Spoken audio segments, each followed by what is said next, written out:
Hello everyone, welcome back to another Tomato Sauce stream. Today, we have so much to go over. There's so much. So many leaks. We got so many announcements because we just had that big stream that dropped a bunch of bombshells on us.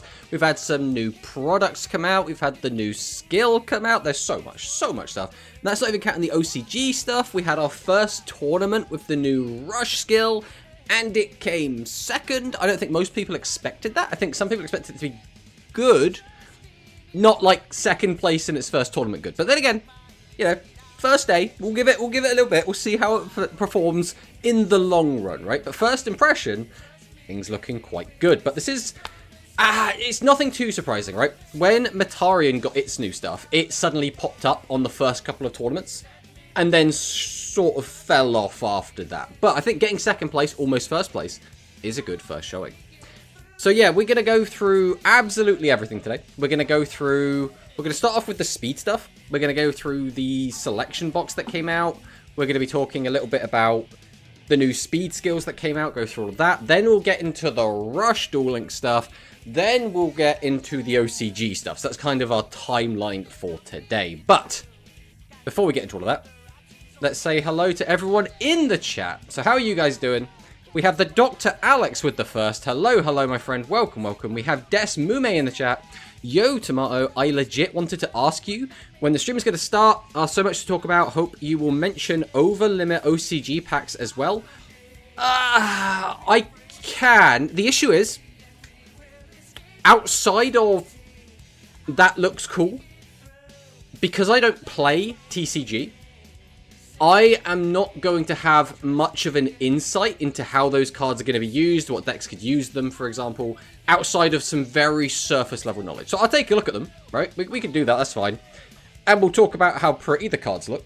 But that might kind of be the extent of where we can really go with that. Again, without like having the context of the current metagame, it's not going to be something I can go super in depth with realistically. We have Ursus in the chat. Hello. New skills, Pog. New skills. The new skills do look really cool. I think, the Immy skill. Maybe not that one. Maybe not that one. The rest of them, the other two, really cool. The speed skills as well, I had like a little flick through. I haven't read them in depth. But some of them seem okay. Now the issue with speed is I think it's a lot harder to gauge the power level of a skill in speed until you actually sit there and you play it a few times. But then again, I'm a learn by doer. The way that I tend to learn to play a deck or learn how good something is to just do it again and again and again and again, and then I get a feel for it, right? I'm not like the kind of person that could just read a bunch of stuff and then go, I've absorbed this all into my brain. I now see every possible path that I could take this, right? I'm not one of those. I'm very much keep failing until you succeed kind of people. We have Corey in the chat. Hello. On time. Yes, you are on time today. Welcome. We have Yuki in the chat. I think about new Maximum coming. I mean, the new Maximum is going to be cool. The new Maximum is going to be really awesome. It is one that I do really like. I don't know if I have... I'm just going to check my own YouTube channel quick. I can't remember if I had a video about it in OCG or not. But I am just going to have a quick gander through my playlist, because if I do, then I can have a look at what the build I was playing back then, because I've definitely played this deck before. I just don't know if we made a video about it. Oh, we did make a video about it. Okay, we can look at that later then. We can actually take a look at that build, because obviously if I made a video about it, that means it was a meta build. It was a build that has performed well in a tournament. So at the very least, even if my build isn't perfect, it will be based on a good build of the deck, so that will give a good meta relevance for it, and then we can see what kind of state it was in, what cards we don't have for it currently. But I would like to take a look at that. We have speed. Here is a skill that adds 20 cards to the extra deck. Rush, here is a maximum and a skill, but hey, you can't use them much at all because you don't have enough required monsters to activate it. So I think that even if the maximum came out with nothing else, I think it would probably be okay, right? I'm talking tier 3. I think it would still get top 8 in tournaments, right? Even if it had nothing else, because the maximum is just that strong. Even if you can't pop 2 back row and pop 2 monsters every turn, it would still be, like, decent, right? That's kind of how I see it. But because we have the skill, if we can use the skill, right? So if we get the skill activated, which again, we have to make sure we have specific requirements in order to do so, I think the deck could actually be decently strong. Now, like, we're bumping it up to, like, you know, at least high tier 3, low tier 2, right? The thing that I think is very interesting about the skill is it locks you, right? It locks you specifically to Fire Pyro, Fire Aqua, and Fire Thunder. Now, there's been a lot of people that have been saying, oh, well, so we're going to have to play, like, all of these, like, basically useless cards in it. Like, the Fire D and Keto, the Water... Well, that doesn't help. The Fire D and Keto is the Fire Aqua, like, Thunder Gazelle. I mean, we might play Thunder Gazelle. I don't think we will, but what I find interesting is I don't think they would give us that skill, lock us to just those type attribute combos, and then not give us anything else. So in my mind, it's really stupid to do that. Like, you could either just not have a restriction on the skill, in which case, sure, do whatever, make the skill worse even, release a better skill later, for example. But having the restriction there tells me they must, right, they must be giving us those type attribute combos somewhere, right? Whether or not that's a ranked reward or card trader or something, right? Like, they can't give us nothing. That would be insanity, right? So they have to give us something somewhere. If they didn't, like I say, if they didn't lock us in the skill, I think they could do whatever they want. Yeah, they'll be like, yeah, fuck it. Here's the bird. Have fun with it. We'll see how it does. But since they have locked it, I can't imagine them not giving us more cards, right? Like, I cannot believe that they are expecting us to play Fire D and Keto, who, by the way, we haven't even got confirmed yet, right? You know what I mean? Like, I cannot, my brain will not accept that. It's time to show up. Hello, Yuki. We have Gelato Gaga in the chat. Hello. We have Gunkin Zuship Shari. Welcome. We have VN Penguin. Welcome. We have a human Portuguese dub fan. Oh my god, is that something's assistant? I don't know what was censored there. The bot clearly didn't like whatever you were trying to say. There's a content creator called Mikinator or some similar. He does costume skills and card designs, rush speed TCG, and has costume tournaments with them. And one observation comes out that rush skills designs could be way worse in terms of huge amount of consistency buffs and space to work with. I mean, let's be honest, right? The rush skills could be a lot worse. They also could be a lot better. Now, what matters to Konami, right, is that they sell product. Fundamentally, that's what they want. So number one, make money. Number two, retain players. So that means we can't just, you know, make everything really expensive and, you know, make everything really awful value, because we won't retain players if we do that. Unless there's like a sunk cost fallacy, but that's a whole other conversation. So they have to make the game not annoying enough that you stop, but also not free to play enough that you can just coast by, right? So when I think about what they've done, effectively, they tend to release decks that power creep old decks, but very gradually a lot of the time. And I think they have sort of done exactly what they intended to do. Now, there have been a couple of flops, right? There have been a couple of boxes that have done, like, literally nothing. But even as the player base, we want to see the meta evolve. So whenever the meta changes a bit, there'll be some people that are like, thank God that old meta's gone, I was getting bored of it. And there's some people that are like, oh, more power creep, I hate this, stop power creeping my game, right? So it's one of those things where I don't think you're ever going to please everyone, no matter what. And I also don't think that necessarily Konami's, like, ideals align with the player bases. I think it's also a bit like as a player, I want, I want a mini box every month. Just the same date every month. I don't need to be surprised. I don't care about that. Just give me a mini box every single month, and that will keep me happy. And then, ideally, I want the meta to get shaken up, and I want there to be as many playable decks as humanly possible. I want my tier lists, when I make them, to have 40 decks on it, right? I want there to be a chunky tier 1, a chunky tier 2, a chunky tier 3, right? That's what I like.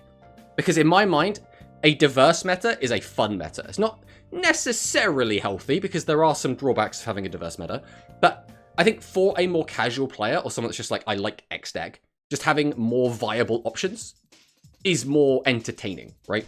So again, there's so much to dissect there, and we're not going to get too deep into that. But yeah, for me, I think the skills have done what Konami wanted them to do. And that's the best I could really say about it. Some of them are great. Some of them I think are a bit over the top. I think it's kind of a toss-up. It's kind of a toss-up. Konami making stupid decision in Rush Duels. I can't believe you. Well, you know, sometimes they do. A lot of the time they do. Occasionally they don't. You know? Hello, Whistling Bird. Well, we have 3 more Thunder, Fire, and Aqua Fire. The rest will be Fire, Pyro, and Hey Tomato. Yeah, there aren't that many, but the way you have to think of it is each one of those cards is 3 cards, right? Because we're going to have a playset. So we only really need, like, 1 of each, and we're kind of good to go. Because that's an extra 9 monsters in the deck on top of the 9 monsters we already have in the 3 maximum pieces. That's 18 monsters, 12 spell traps, we're good to go, right? So, like, that's all we need, realistically. Thunder Gazelle is the only Thunder Fire, and D and Keto the only Fire Aqua so far. Yeah, but we don't even have that D and Keto yet, do we? Oh no, we got like Kitchen Master? I forget what they're called. I'm looking it up now. Because whenever I think of the Fire... Yeah, it's this one. It's Food Prodigy. Whenever I think Fire Aqua, I think of the one that we don't have, which is Cooking Master. Which is from Sevens. And I'm like, we don't have that one yet. But yeah, we do have the cooking one.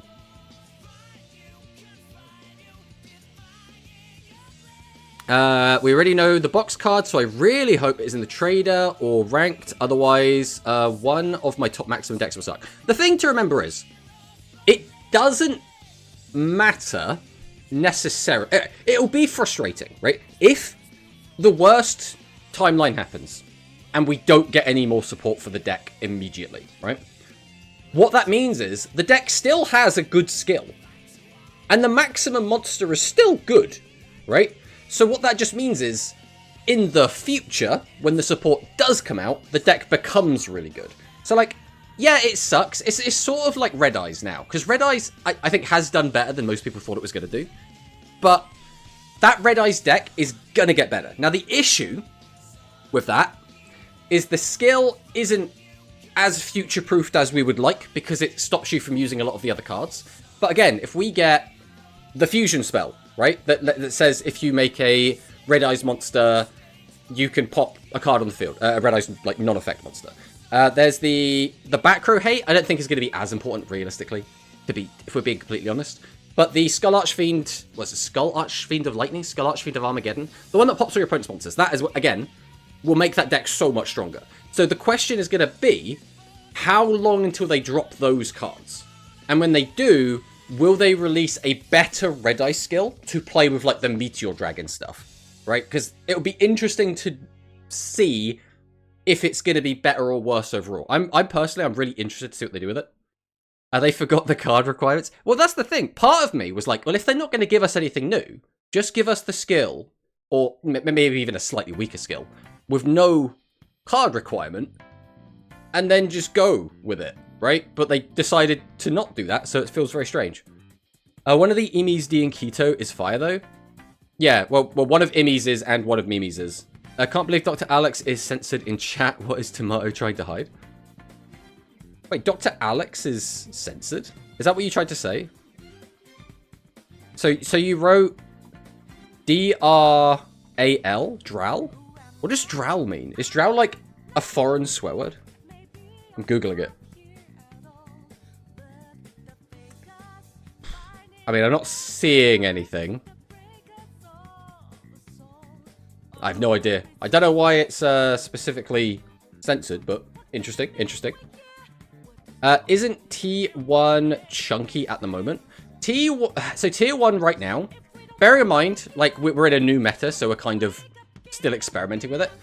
Right now is probably Music Princess, Elemental Hero, and that's where it gets kind of funky, because now it's like, well, Aqua is probably still Tier 1. Realistically, that deck hasn't really changed much. Then you get, like, the question mark decks, like Gradius. Where do we put Gradius? Is that... Are we bumping that to Tier 1 because it's had a couple of good performances and it took second place or first place. No, it took second place in the GRF. Then there's things like Join Tech. Where does that sit after its nerfs? Because people aren't really playing it, which means we're not really getting good data from tournaments. But it has done okay in some tournaments because it got second place in one. But there's been like 1 to 2 players on Join Tech in these events, so I don't think that's necessarily the best place to gather information on that. It's tricky. It's tricky.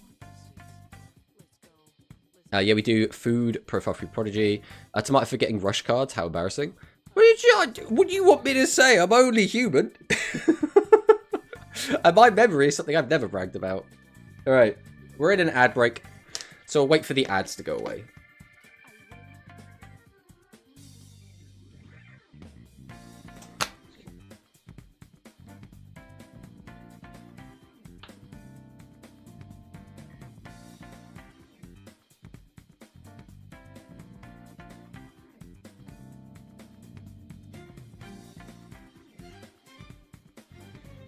Hello everyone, welcome back from the ad break. Is our music on loop? There we go, that's what we want. Okay, my criteria for good skills is Aqua giving you 2/1 cards in hand plus less cost or follow-up play. So seeing Kemi giving you a +1/2 for the skill is not what I expected. Well, it's only a +1, right? Because either you break even or you +1. I mean, we'll take a look at the skill in a minute, but I don't think it ever gets you a +2. But I might be wrong. We'll have a look. We'll have a look. Hello, Tamai. How are you today? I'm very angry with the Moon Force theme. How do you empty the graveyard with 0 ways to fill it? Hello, United. I haven't actually read the new stuff yet. I was going to save it and react to them live on stream. So we'll be doing that towards the end, I would assume. But I am excited to take a look at them, for sure, for sure. Monarch is exciting. I do... I have a real love-hate relationship with Monarchs. And that is, when they first came out, they were like a fine deck. They weren't like a crazy good deck, but they were fine. They were kind of inoffensive, but they weren't, to me, very interesting.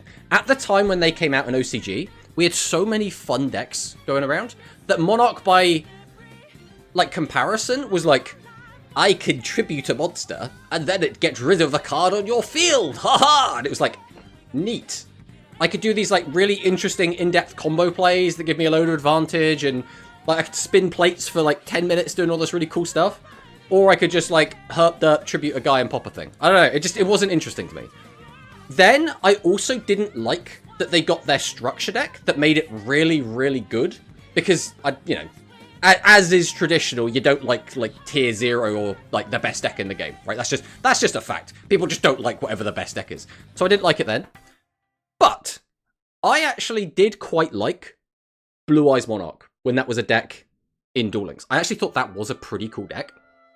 And I think the new skill they're getting looks pretty fun. And it's a weird skill as well, because the way I read it, I might be interpreting it wrong, but the way I read it is, if you don't have the field spell on the field before you activate the skill, you don't get the second part of the effect. So it's this really interesting give and take where now back row hate gives you an advantage over that deck. But again, we'll get into that. We'll get into that when we get to it. Hi, Tomato. Hello, Victor. Welcome, welcome. How you doing, man? I'm doing pretty good. I'm doing pretty good today. How are you doing, Victor? A tier 2 Gradius at least? Yeah, Gradius is a weird one. On my previous tier list, I had it in Rogue. As in, like, High Rogue. I think I had it. And the logic was that we put it next to the other Gradius deck and next to the other Floodgate deck. Because the Floodgates were pretty good against the best decks in the game. The fundamental thing is, Gradius is a really, really good deck if you don't brick. And even as we saw yesterday in Mono's tournament, that deck can brick. And when it bricks, it's not very good. And you can't just fix the bricks by using a skill, because you effectively don't have a skill. So, like, it's kind of high roll, but high roll in the sense that if you just open a couple of, like, really good millers, or you open some of your, like, options and optimals, then it's, like, it's fine. Like, it's good, it's strong. But if you don't open those, it's 1200 attack beatdown which is just not a deck. That's just garbage. That's worse than like a bot auto farm deck, right? So like, it's a really hard one to place. But it's similar, I think, to some of the... Like, Neos is another deck where Neos plays so many spell traps. I think that deck plays like 15 spell traps. That you can just open none of your monsters and then you just can't play the game. But to play the deck optimally, you still need to play like 15 spell traps. So it's like this really weird back and forth. Where it's not high roll in the sense that like, oh, you need the God Hand. But it's high roll in the sense that you've increased the odds of you not opening playable. So it's kind of weird. It's kind of weird. What they should have done is make Teemo and POP send cards to the grave instead of returning them to the bottom of the deck. Again, I haven't read them yet, so we'll get into that when we get into that. More like High Rogue Gradius and Tier 1 Soliman. Well, it's not just Soliman though, right? We saw Georfio win a tournament with it. We've seen the second place GRF. Like, obviously got second place in the GRF with it, global, so... I'm doing horrible. My stomach is being evil. Ah, that's a shame. A good player with a good deck.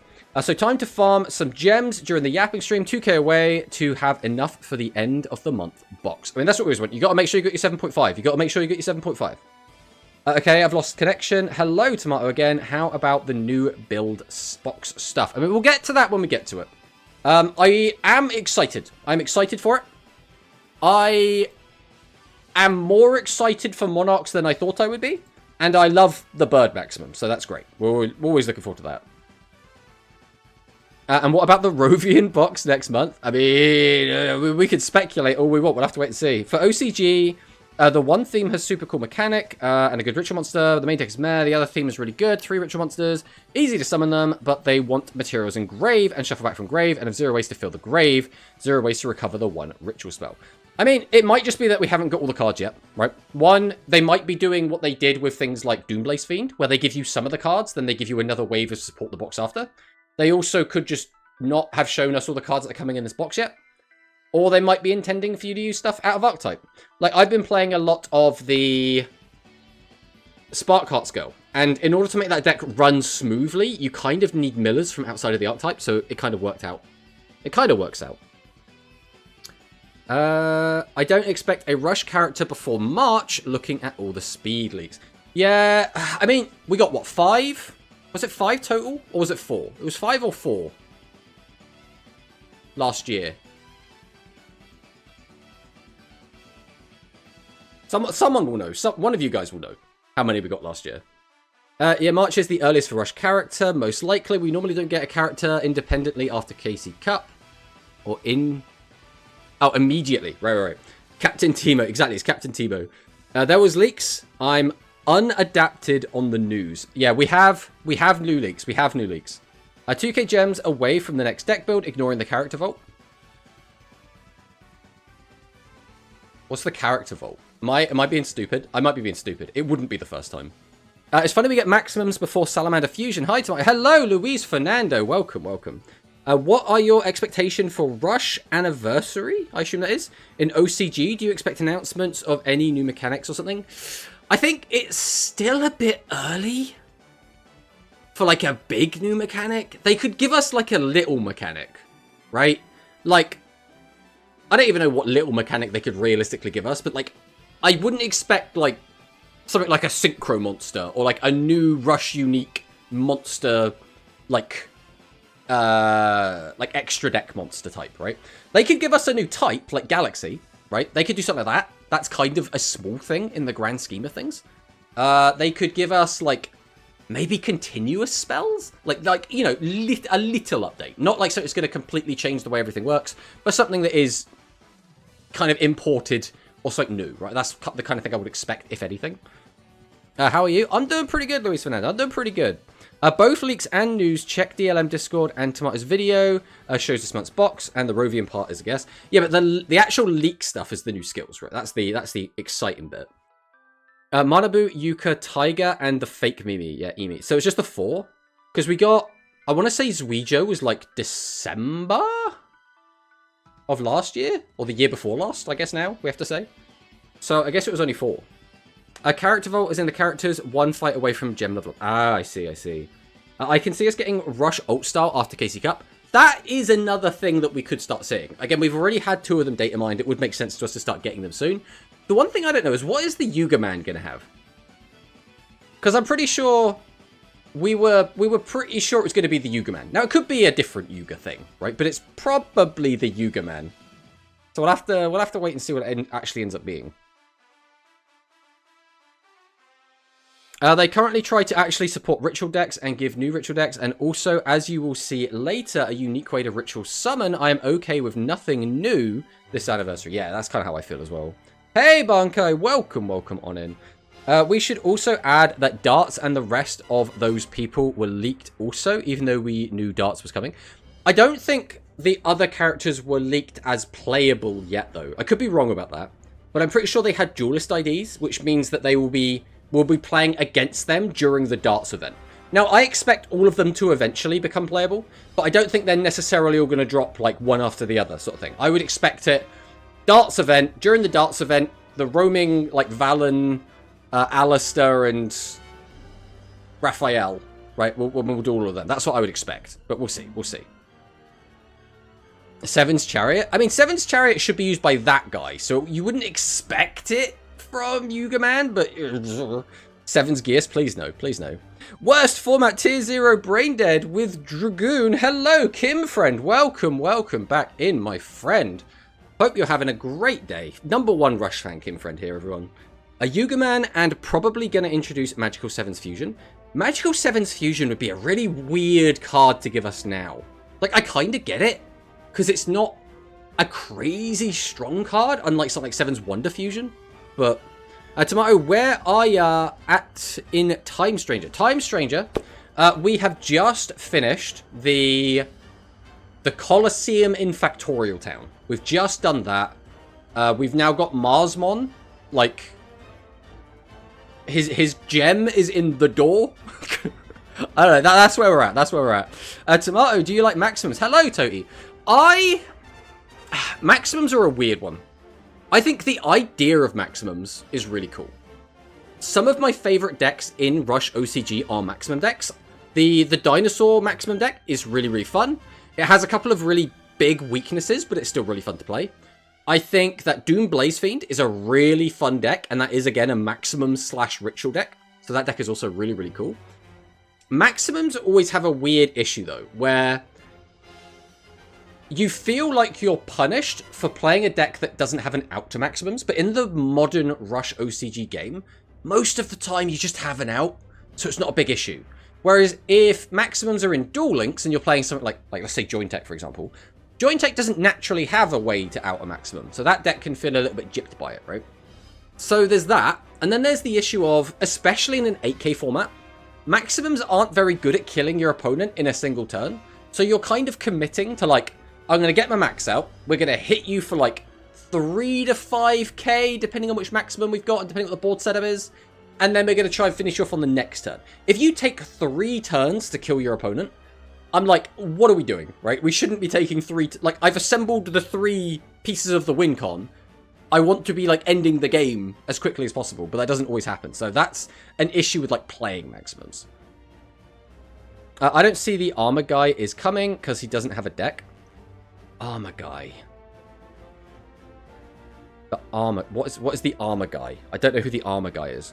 Seven's Gears Wish without Seven's Wonder Fusion is bad. Yes, Seven's Gears... Well, the issue is there's no way they give us a massive anime boss monster like Seven's Gears without giving it a skill. So they'll probably give it a skill to make summoning it much easier. And then we come back to the conversation of, is the skill letting you get it out too easily, right? And then we get back into a like, okay, is it now too good again? Is it not? If it doesn't get a skill, then I think it'll be fine because, I mean, you know, you have to just hard summon it, which is not really easy to do.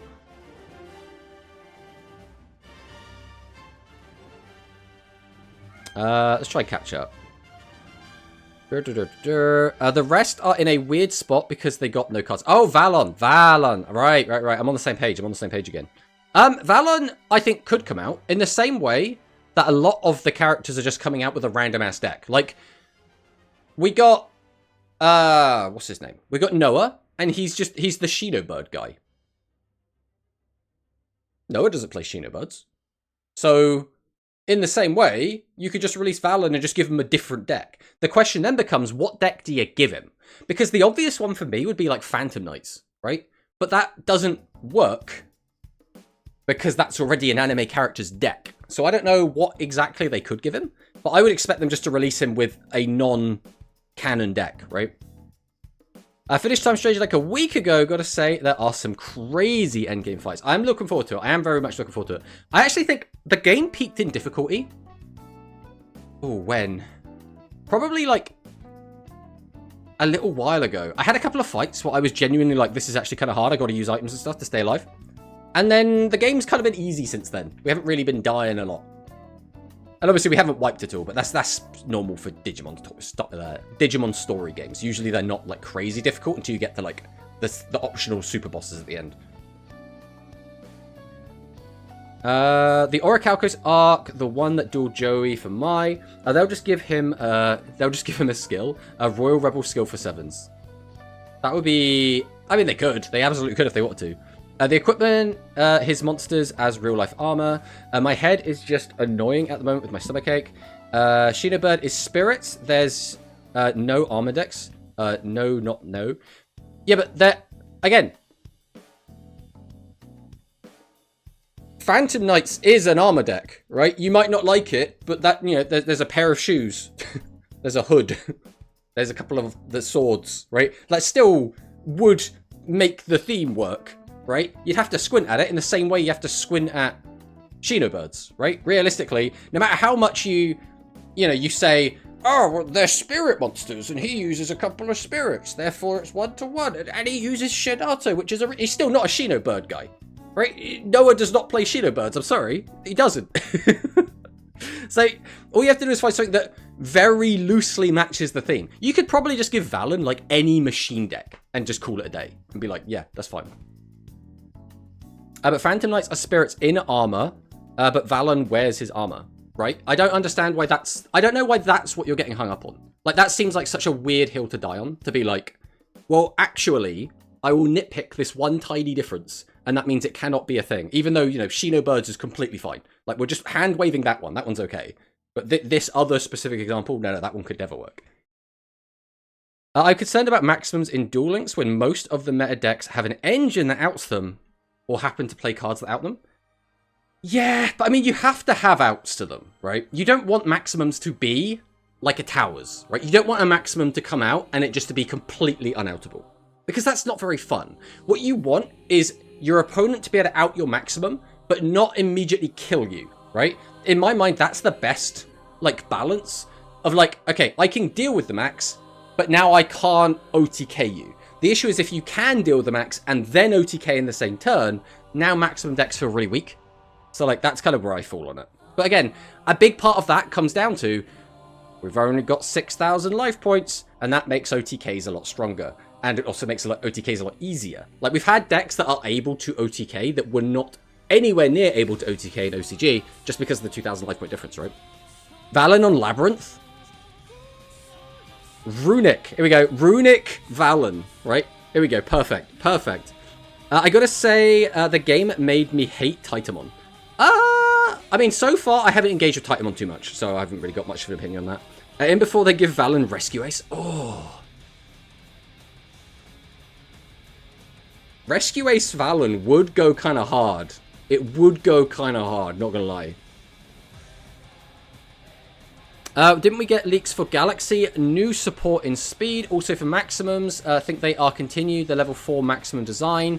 They could cover the win con of killing your opponent in 3 turns due to the versatility one could use in their arsenal. The issue is, versatility is only as useful as where that versatility takes us, right? So, either you need a way to have enough resources to be able to summon out your maximum and then protect your own life. So you need like a bunch of trap cards behind your maximum, for example. Or you need your maximum to be almost unoutable, which in some situations is quite easy, in others is very, very difficult.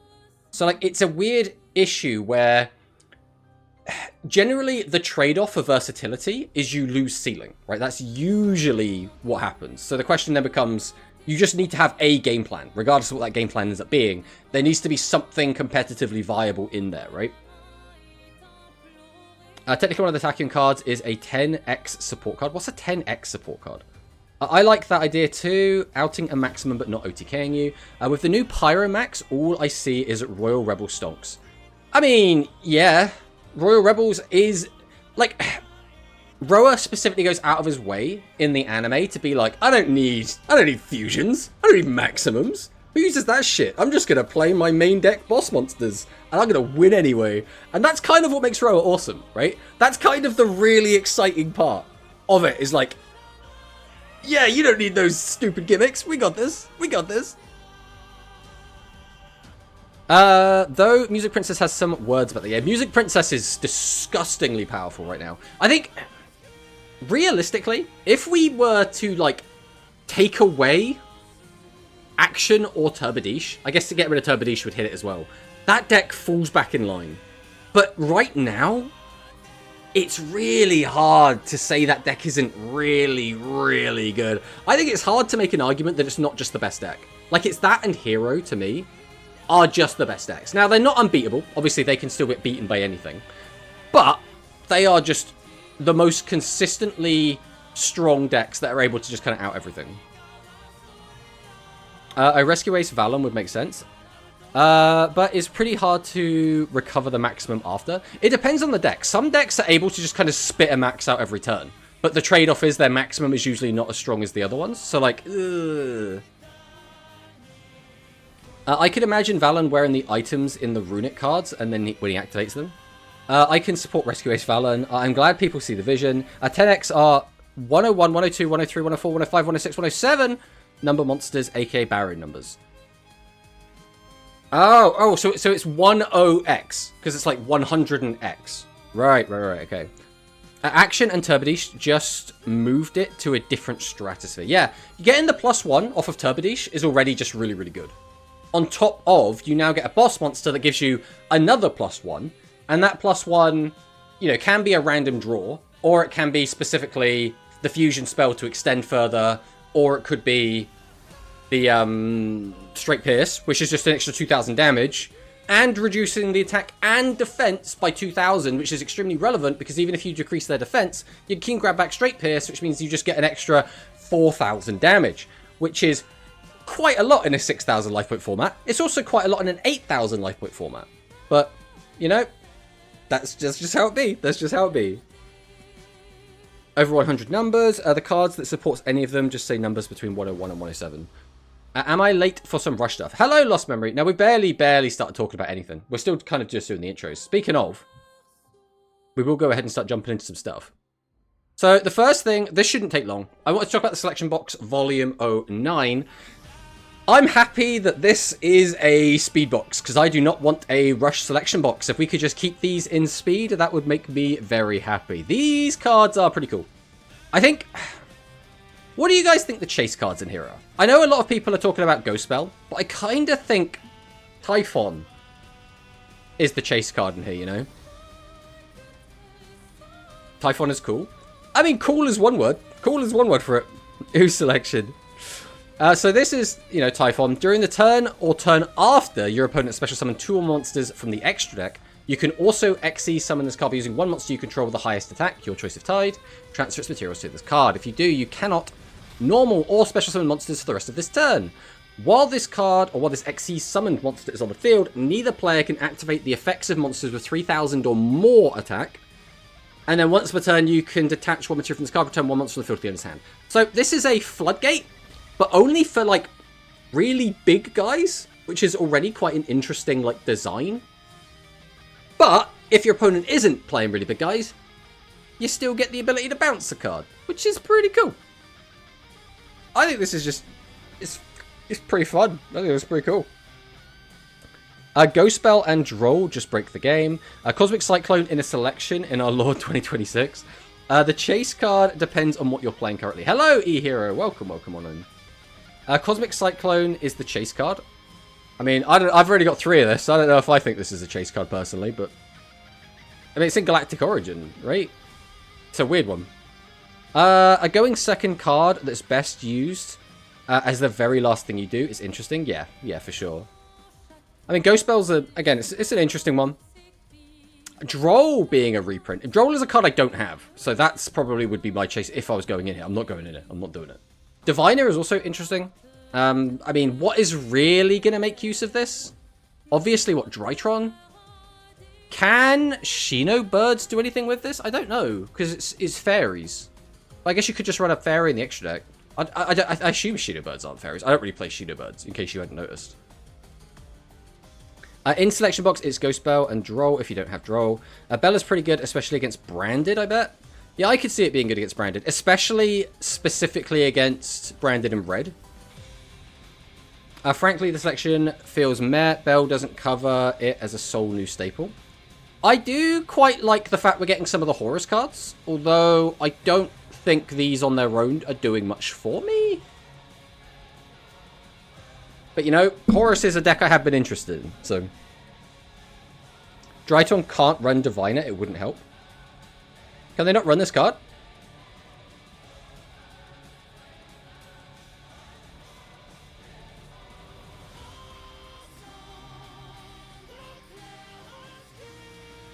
Level 2... I mean, this would just be an extender, right? And Drytron don't need the normal?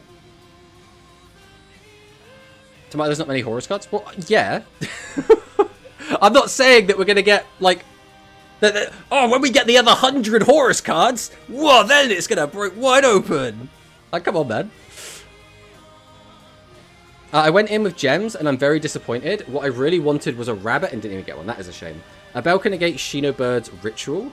That's pretty cool. Hello, Nar. Welcome on in. Tomato, there's not many Horus cards. Drytron can use Diviner. What do you mean?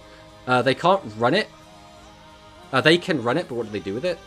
Dark Magician go alt art, can be fire. I mean, I'm not a huge alt art guy, but I think it's pretty good. Send Herald of the Arclight to search. Drytron can do rank 6 plays with Diviner plus Ben 10, but I don't know if it's worth. I mean, yeah, that's what it always comes down to. Is it worth it to do the play? They definitely can play this card, though, for sure.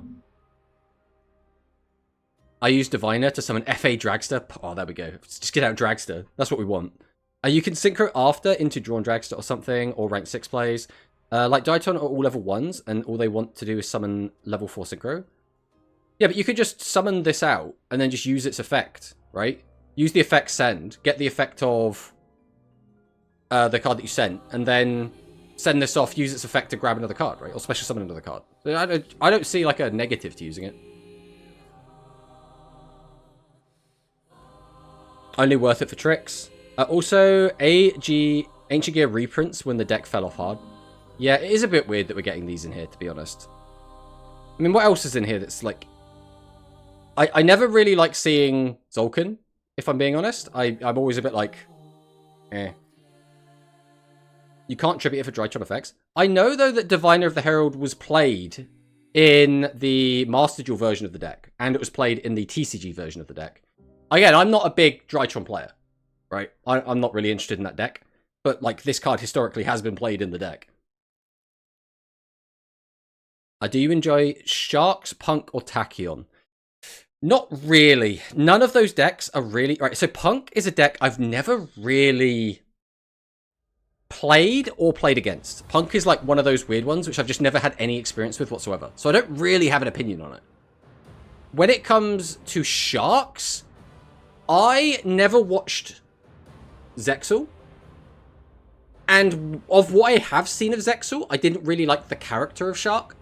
So, like, his deck has never appealed to me. And I've always thought it was a bit weird that there's an entire archetype which is just Sharks. So, like, I don't necessarily have anything against them. But, like, I've never been intrigued by them. Let's put it that way. Orcus reprints make me want to play it in Master Duel. Well, there you go then. Dragon made monsters and spell, but none of the fusions is weird. Well, you can't get Shio, right? So it would have to be House.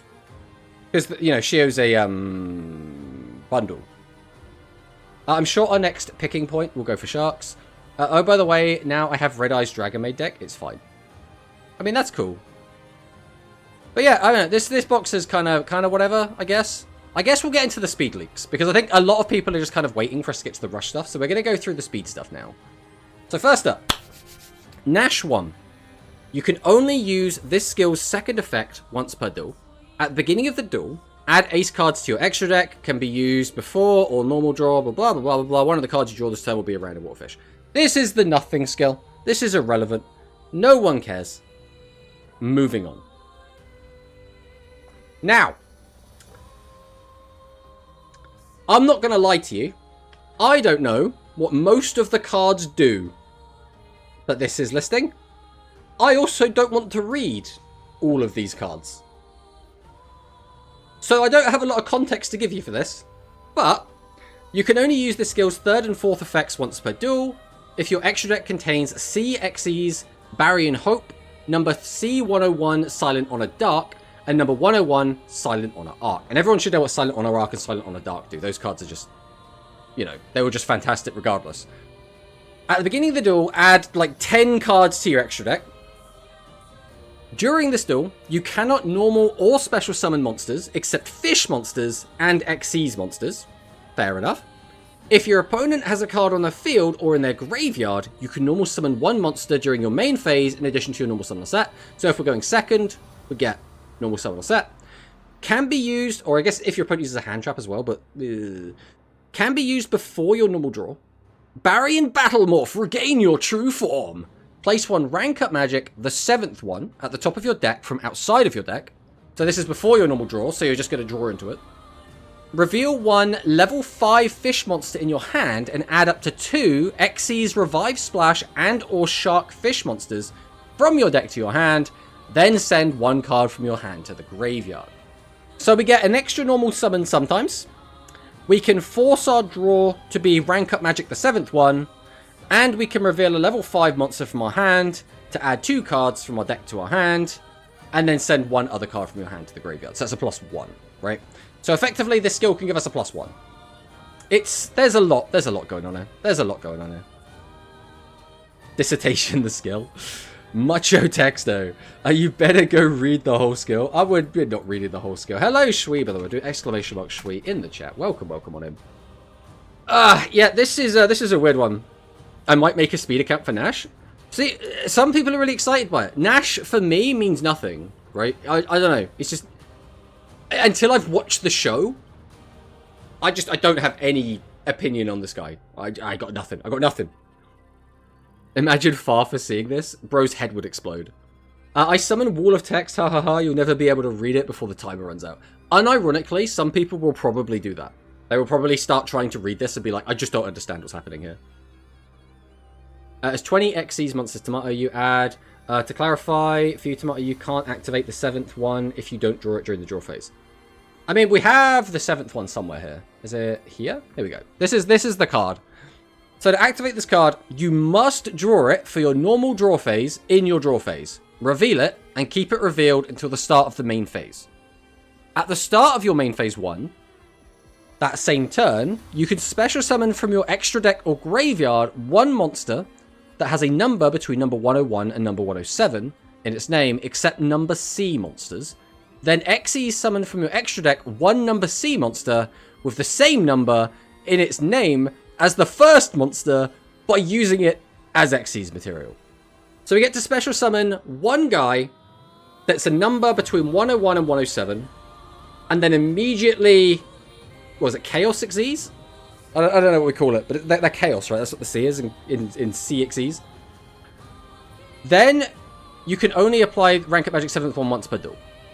Well, how would you get it twice per duel? Is there any ways to draw 2 cards in your draw? I guess there is. Well, you only get one normal draw, though. There must be a card or cards that let you get multiple normal draws for your draw phase, I guess. Or I guess unless you have a way to, like, copy this effect, maybe. Either way.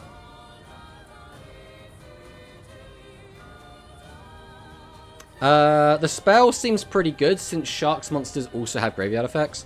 7th one also gives you Brain Hope. Word Salad. I do not want Numeron Gates in Rush Duel. Nash redeems Zexal for me. Okay, okay. Yeah, Chaos Xyz. There is a single one. It's cool. Pot of Greed and draw 2. What, are we talking about Xyz Revive Splash? I don't see that. Oh, unless we're talking about one of the monsters we make. Because that's the issue. Without knowing what all of these cards do, I don't know. I mean, it's all over the place though, right? Because we got... so many different monsters in here. Because it's all of the number 10Xs, as well as like a couple of others as well. Including boss monsters from other people's deck, like Giant Red Hand, Neo Galaxy Eyes Tachyon Dragon. I don't know, man. I don't know. Lets you draw 2 cards. It's the Equip Guys Continue spell. It's a nice card. I remember just playing it as 1 of 10 plus years ago to randomly get out C107. Cool, cool.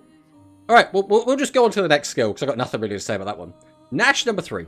You can only use the skill's first effect once per turn, and twice per duel, if your deck contains at least 6 water monsters. Choose 1 card in your hand. Either place that card on the bottom of your deck, or send it to the graveyard. Then draw 2 cards. If activated on turn 2 onwards, draw 3 cards. So this is Pot of Greed, kind of. Yeah, you just +2. I mean, they're random. You don't get to search. So maybe that's not as good as just like having a skill that searches what you want. But maybe there'll be some weird stuff you can use with this. Xyz Water Rays? I mean, kinda. I mean, Let me get a Marin skill. Marin skill? You can only use the skill's second and third effects once per duel. If you Xyz summon number 103 Ragnar 0 or Water Winged Beast Xyz monsters, you can use 1 level 5 or lower Water Winged Beast monster you control as material to Xyz summon. I'm pretty sure the other skill does that as well. You cannot normal or special summon any monsters except Water Winged Beast monsters and Xyz monsters. During this duel, monsters your opponents control lose 100 attacks. Isn't this so far very similar to the skill that the other Marin gets? I've forgotten what her name is already. Because now we have like 2 Marins, right? We've got Marin and then we've got Barry and Baron. But I can't remember what Barry and Marin's name is. So it can be used before your normal draw. Barry and Battlemorph regain your true form. Place 1 rank up magic, the 7th one, at the top of your deck from outside of your deck. Shocker. Reveal 1 winged beast monster in your hand and add 2 level 4 water winged beast monsters from your deck to your hand. Then set 1 rank up magic Barion's Force to your field from outside your deck. So we're effectively going to get 2 rank up magics. 1 Barion's Force, 1 the 7th one. And we're going to get a +2? Because we don't have to give up a card. We just reveal 1 and then we just get to add 2. Rio and Marin. There you go, Rio. That's the one. It's the +1 going first and +2 going second. Crystron skill for sure. Marin's skill is solid so far, yeah. Yeah, it's the same basically, Rio Marin. It's basically the old Marin skill, but we add the 7th one to it. I mean, yeah, that's cool, I guess. Neat. Then we get to the... Is it Mizar or Mizar? I know some people pronounce it differently. I don't know how they pronounce it in the Japanese. Or in the show in general, I suppose. But you can only use the skill's second and third effects once per duel. If your deck contains number C107, Neo Galaxy Eyes Tachyon Dragon, and number 107, Galaxy Eyes Tachyon Dragon, at the beginning of the duel, place all rank up magic, the 7th one, in your deck at the bottom of the deck. Okay. Nash skill is so crazy. It's like summoning 104 is crazy. I guess technically Maddox is getting the first Go Rush maximum. Kind of. Like, in terms of the Go Rush era, it would be Beasteam. But that was never used in the show. So, yeah. Japanese is Mizael. So would this be Mizar then? Is that the way it's meant to be pronounced? Or is it Mizael? In which case it's Mizar. I have no idea. But can be used before your normal draw. Barry and Battlemorph, regain your true form. Place 1 rank up magic, the 7th one, from your deck on top of your deck. I think I've read this effect before. And then reveal 1 level 8 dragon or a Tachyon card in your hand. Then add a level 4/8 dark/light dragon monster from your deck to your hand. So this is only a +1. But I mean, you know, could still be pretty good. Missar, basically. It's pronounced like miss at the start. That doesn't sound great, I'm not gonna lie. His name is Missile because it should have been fired into oblivion.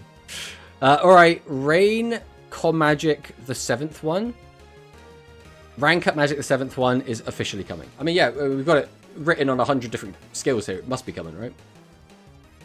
So then I don't know, we'll take a look at these. I think everyone should already know what these do, right? We've had these cards for a while. Is there even anything we can do with them? Obviously, we have to include them. But, like...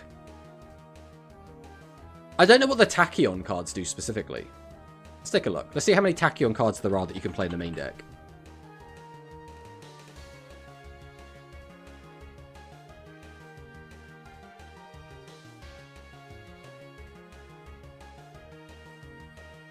We can do it. There we go. So, at the moment, we only have these two. So, presumably, we're going to be getting some of the rest of this. This is also level 8. This is level 4. So, we're probably going to get both of these, I would assume. C107 negates the whole field. I just remember when this was, like, the most annoying card in the entire game. That's what I remember. Why is that being chopped off the screen a little bit? Let me see if I can fix that. There we go, that's better. Look at that, now you can see the whole thing.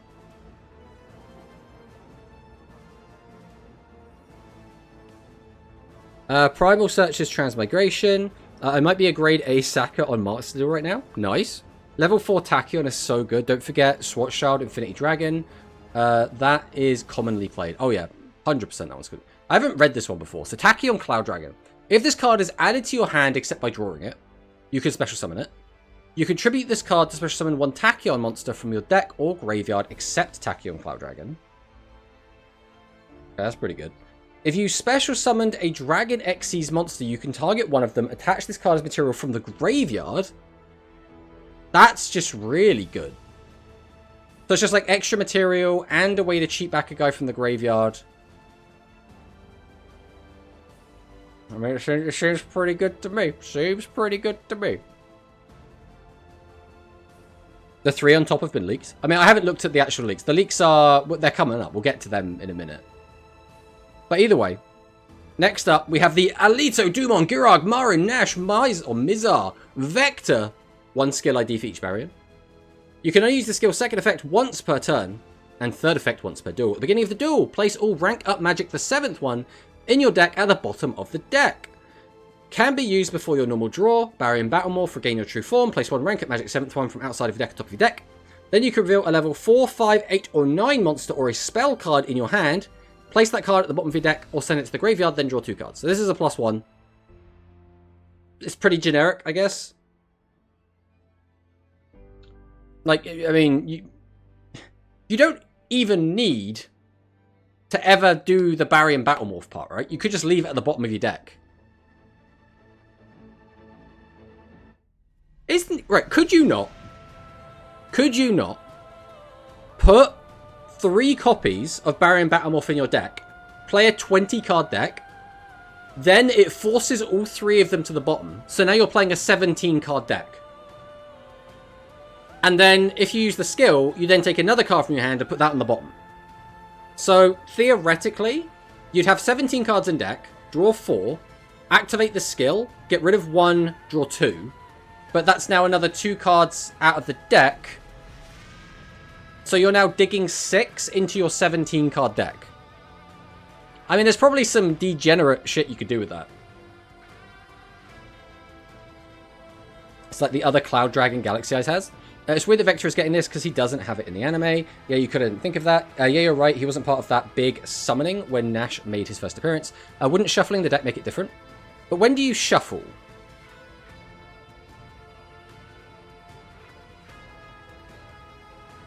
Because the skill doesn't actually shuffle. So yeah, when you do shuffle the deck, if you do something to shuffle, it should do that. Right? But none of this effect specifically shuffles. So, depending on what kind of bullshit you're playing, like I'm saying, like Victor said, FTKs, right? Just don't play stuff that shuffles, right? A speed skill enabling an FTK, alert the authorities. I don't necessarily think this is going to be very good. I'm just saying, like, I see a vision where something could happen there, right? You'd have to be playing a deck with no searches and only draw power to make that work. Well, we're just summing up FTKs now. We're just talking about FTKs. I see no DDD cards in the leaks, me angry. I mean, we're going to get to the card leaks in a minute. Next up is the Punk one. So again, I, personally, have never played with Punk. I have never played against Punk. I don't really know what Punk does. I think they do stuff with paying life points. I think that's their gimmick. But we'll take a look. We'll take a look. So can only use the skill's second effect once per duel. Activates at the start of your first turn. Send one punk monster from your deck to the graveyard. During this duel, you cannot special summon monsters, excluding special summons from the extra deck, except punk monsters and psychic monsters. If you control a face-up level 11 synchro monster, or your opponent controls a monster, gain 3,000 life points. If you activated it on turn 2 onwards, set one punk spell/trap card from your deck, or one punk jam extreme session from outside of your deck to your field. There's a lot of stuff going on there. There's a lot of stuff going on here. These we played in Nash decks, the High with King Caesar. Well, it's generic 6, right?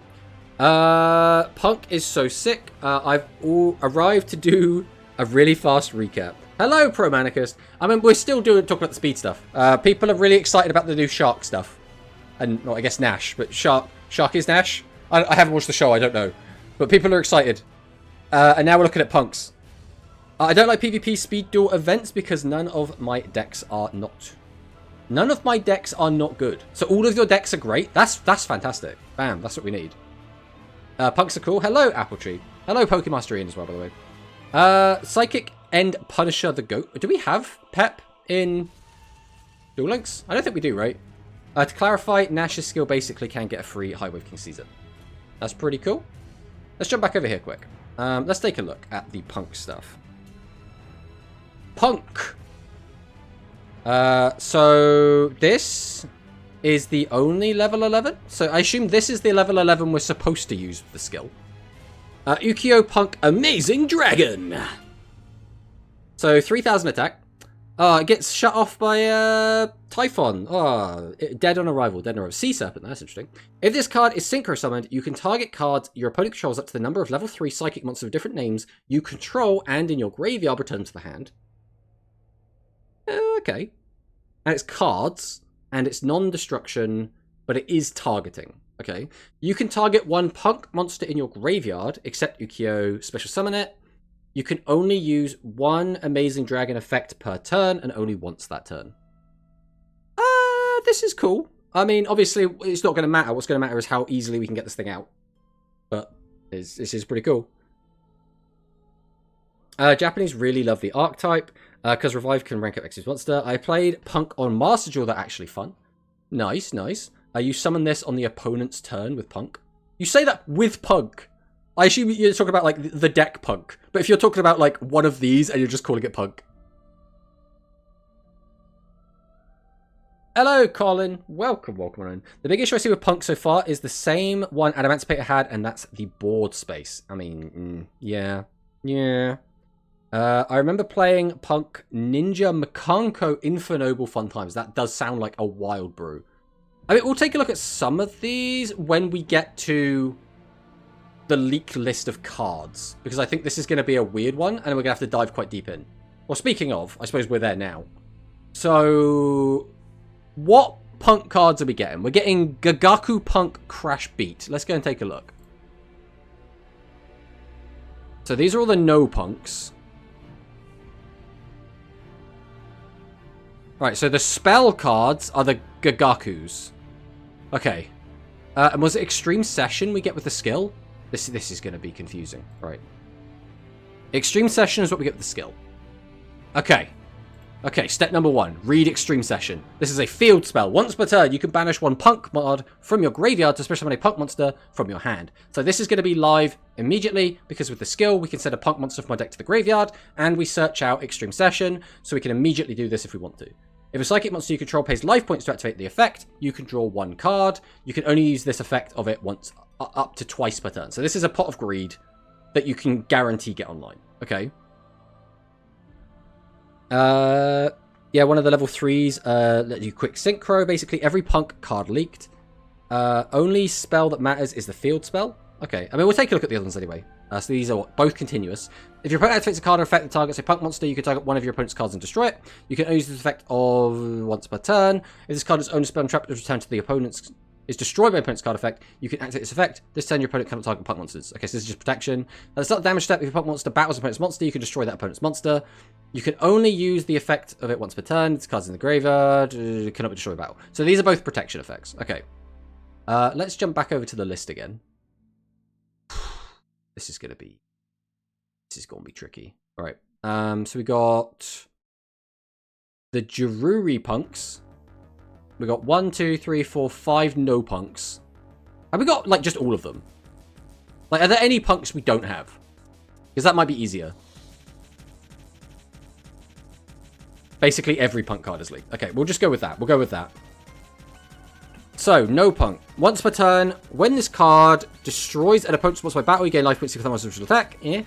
You can only use the effect of no punk Foxy Tune once per turn. You contribute 1 punk monster special summon this card from your hand. I mean, that can be good. It depends what we're getting off of the tribute. You can send this card from your hand or field to the graveyard to send 1 card from your hand to the graveyard if you use special summon a punk monster from your deck, except a level 8 monster. Okay. That's a really good hand effect. Ogre Dance. Once per turn, your opponent activates the monster effect. Quick effect, you can make this card gain attack equal to the opponent's monster's original attack to the end of this turn. Okay. Another level 8, by the way. You can only use the effect of it once per turn. You contribute 1 punk monster special summon this card from your hand, so same as the other one. You can send this card from your hand to the graveyard to add... So this adds to hand. This one special summons. This one adds to hand. This is another level 8. You can banish 1 other punk monster card from your hand or graveyard, special summon this card from your hand. If this card is special summoned, you can pay 600 life points.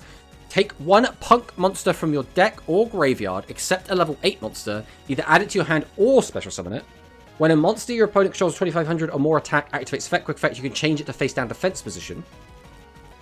Okay. Interesting. Interesting. Oh, we've got all of them. Rush Psychic Support is surely right after speed. I mean, we can only pray, Bala Sparkle. We can only pray. I think that's what we didn't get. We have all the important punks, it seems. I doubt it, unless it's Wind Psychics, Rovians later. I mean, we could get the Wind Psychic stuff, though, right? So, Jam Dragon Drive. So, this is a level 8. If this card is Synchro Summoned or Special Summoned by a Punk card effect, you can pay 600 life points to take 1 level 3 Psychic monster from your deck and either add it to your hand or send it to the graveyard. If your opponent activates a card or effect in response to the activation of your Punk card or effect, while this card is in your graveyard, you can special summon it. Okay. I get the feeling watching this deck played is going to be really exciting. That's just an alt art. So Punk, Jam, Fever. So this is all level 8s. They're all level 8s is what we're seeing so far. So once per turn, you can also Exy summon Punk, Jam, Fever by using 1 Punk, Fusion, or Synchro monster you control as material. You can only use each of the following effects of Punk, Jam, Fever once per turn. You can pay 600 life points, attach 1 material from this card to draw a card. So if you have the field split up, that's a draw 2, effectively. When your opponent's monster effect is activated and you have a level 3 Psychic monster in your graveyard, quick effect, you can attach 1 material from this card to get the activation and destroy that monster. Okay, this seems really good. Just really, really good. Then Rising Carp, made using 2 Punk monsters, another level 8. You contribute this Fusion Summon card to special summon up to 2 Punk monsters with different names from each other from your hand and or deck except level 8 monsters in defense position. If you Synchro Summoned using this card as material, you can target 1 Punk monster you control, give it a second attack during the battle phase of this turn. Okay. There's probably like a fun combo you could do with that. We didn't get Jam Fever in the leaks. We didn't get... But this guy's the best one so far. He's the negate. Alright, so here we get the 5s. Sorry, so we're 3 5s and 8s. That seems to be what we're doing here. Is this the only 5? So is this card, like, super important? I mean, we haven't read all the cards yet. You can reveal 1 of the Punk monster in your hand, special summon either the revealed monster or this card. Then send the other to the graveyard. If this card is sent from the field to the graveyard, you can target 1 Punk monster in your graveyard except a level 5 monster, special summon it. Also, you cannot special summon no Punk Dear Note for the rest of this turn. You can only use each effect once per turn. Okay, I mean, this effect is going to trigger all the time, because you can be using this for everything, right? Easy selection box in the future, easy money. At least we get Dear Note, which is really good. Without Dear Note, though, again, I haven't read the rest of these, but so far it seems a little bit hard to get any of this out, because if you want to get the 8 out, and we've only got 3 tuners, well, like, you know, we need to combine them with something. I mean, getting out Amazing Dragon would be fine. I guess it's just this, and I suppose it would make... Nah, I guess it's just Jam Dragon would be annoying without the level 5. Right, you can pay 600 life points, add a Punk spell from your deck to your hand. When your opponent activates a card or effect that targets a Punk monster you control, or when your opponent's monster targets one for an attack, quick effect, you can draw a card. So this archetype draws a shit ton of cards, has a crap ton of searching, a crap ton of graveyard effects, just special summons each other from everywhere. The issue is when you have a deck like this that does so much stuff, it's really hard to envision what the deck is actually going to do, right? Like, what is the end board going to look like? What is a turn 2 board break from this deck going to look like? It's really hard. We're releasing Rising Scale but not Fever, as they both recent support. One and it's limited. How many emergency teleports? I see. So you can pay 600 life points to add a punk trap card, and then it's exactly the same except it's traps. Target one face-up monster, the opponent controls attack becomes halved. It's pretty good. Pay 600, add a punk monster from your deck to your hand, which is very important because we could then use that to grab one of the ones that like searches other stuff. This card is sent to the graveyard. You can target one punk monster you control, gain 600 attack.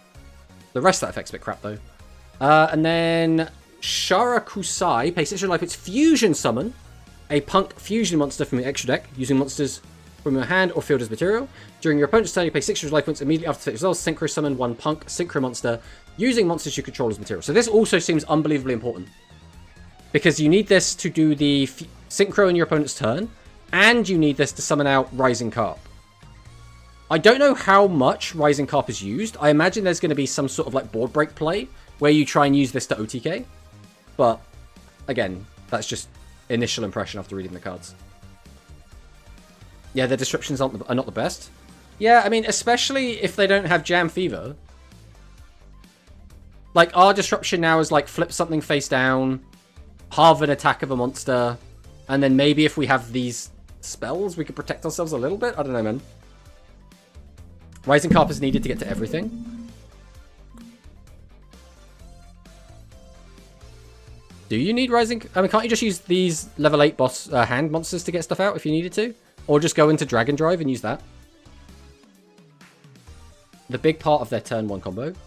Okay, again, I don't know what their turn 1 combo is, right? So, because Rising Carp itself is tribute this fusion summon card, special summon 2 punk monsters with different names from each other in your hand or deck. I guess it's just like a +2. Because I don't think the second attack is going to matter. So we just go into this, use its effect, fuse it with any other thing, go into this, then send it, get 2 more cards out to replace. Gotta go, have a good one. Thanks for stopping by. E-Tele for 3 monsters? Is it 3? Up to 2.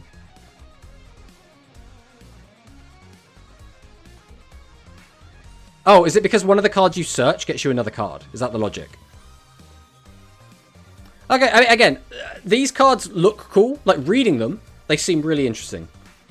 But, like I say, it is really hard to imagine what the end board looks like with this. So, I'm just going to say it looks cool. We'll take another quick look at the skill. Activate at the start of your turn, send a punk monster from your deck to the graveyard. So that turns on the field spell if we need it to. Or just any of the graveyard effects, because we've got a lot of them. During this duel, you cannot special summon monsters, excluding special summons the extra deck, except punk monsters. That's fine. If you control a face-up level 11 synchro monster, which we can do occasionally, but if we're summoning during our opponent's turn, we then have to have it survive the turn. So let's do it in the end phase or something, I don't know. Or your opponent controls a monster, which is going to be quite easy. Gain 3,000 life points. That's primarily to pay for our costs, I think. If activated on turn 2 onwards, set 1 punk spell trap from your deck, or 1 punk jam extreme session from outside of your deck. So you don't even have to play Extreme Session if you don't want to. Interesting, interesting. You go Ziamon into level 8. 8 gets Sharam, Make Carp, and then Deer Note, and then the other 3. Okay. Psychic End Punisher is one of their boss monsters. You usually want to summon him for the skill trigger. But we don't have Psychic End Punisher yet, right? I'm pretty sure we just don't...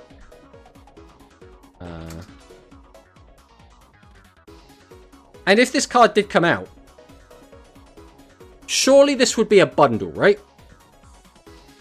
I don't know. Maybe it doesn't need to be a bundle. This, to me, though, just, like, screams bundle card. So while your life points are equal to or lower than your opponent's, the synchro summoned card is unaffected by your opponent's activated effects. Once per turn, you can pay 1,000 life points to target one monster you control and 1 card your opponent controls and banish them. At the start of the battle phase, you can make this card gain attack equal to the difference between your life points and your opponent's life points. They started drilling, so I came back because I can't take it out. Welcome back. Yeah, I don't know. It's... So yeah, Psychic End Punisher is here.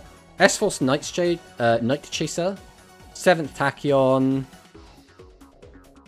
Asarctic Drytron. Oh boy. There's nothing, like, crazy in here. I think, realistically, if you're a Punk fan, or if you're, like, a Nash fan, there's probably, like, a lot of really cool shit in here. There's a lot of Tachyon stuff as well, to be fair. So I guess if you're a Mizar fan. And I think there's a lot of Mizar fans. Alright. With that all done, it's time for Rush, guys. It's time for Rush. I know I know some people are super excited that we've moved on to Rush. Some people are really disappointed that we're moving on to Rush. That's just the way of things. We cover both. That's what we do here. So, Imi Rerun skill.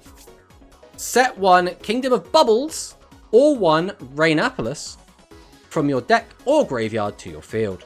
Then you can add 1 Dean Keto, the Cure Prodigy, from your deck or graveyard to your hand, but only once per duel.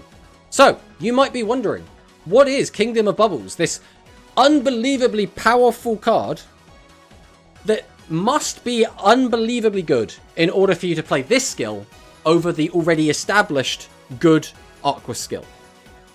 Well, Bubble Kingdom. While this card is face up in your field zone, face up Aqua type normal monsters gain 500 attack. So, if you play this skill, you get Bubble Kingdom. Ad break.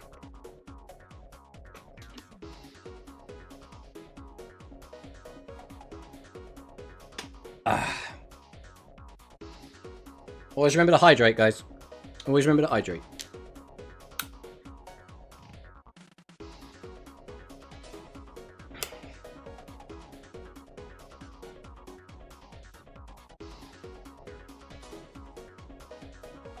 Welcome back from ads. So, yeah, you get 500 attack for your normal monsters for the low price of you no longer get to search your deck for normal summons. You no longer get a discount on your boss monsters. And you can no longer search Nuvia, which gets you back your field spells from the graveyard anyway, and also gives an attack boost. I don't know about you guys. This is kind of shit. I don't think this is going to see any play whatsoever. But, eh. Bubble Kingdom coming soon, nice. I mean, it's neat that it's there, but I don't expect much of it. New Shining City Knights. I mean, basically, very powerful. Broken card. Ban this card, Konami. A skill for the OG Bubble era cards. Ooh. That sounds like a great deal to me. This will be useful when the old Mimi skill buff normals. I mean, alright, so the way I see this being good, right, is if they give us Grace Princess Mai. If we get Mai, right, just think about this. Think about this for a sec, right? So the field spell buffs this by 500. Bam, 3000 attack. If we use the old Mimi skill, let's just double check that the old Mimi skill works with this real quick. So it was what? Disco Fever? So choose any number of Aqua type monsters on your field whose total levels equals 10 or lower. They gain 700. Okay, so it will work with this. So bam, this now becomes 37. And if we summoned it, because again it's a level 7 normal monster with Secret Order, it's now 4,400 attack. Eh? 4,400 attack beat down suddenly seems a little bit better. You know, suddenly maybe there's something to this. I still don't think it'd be very good.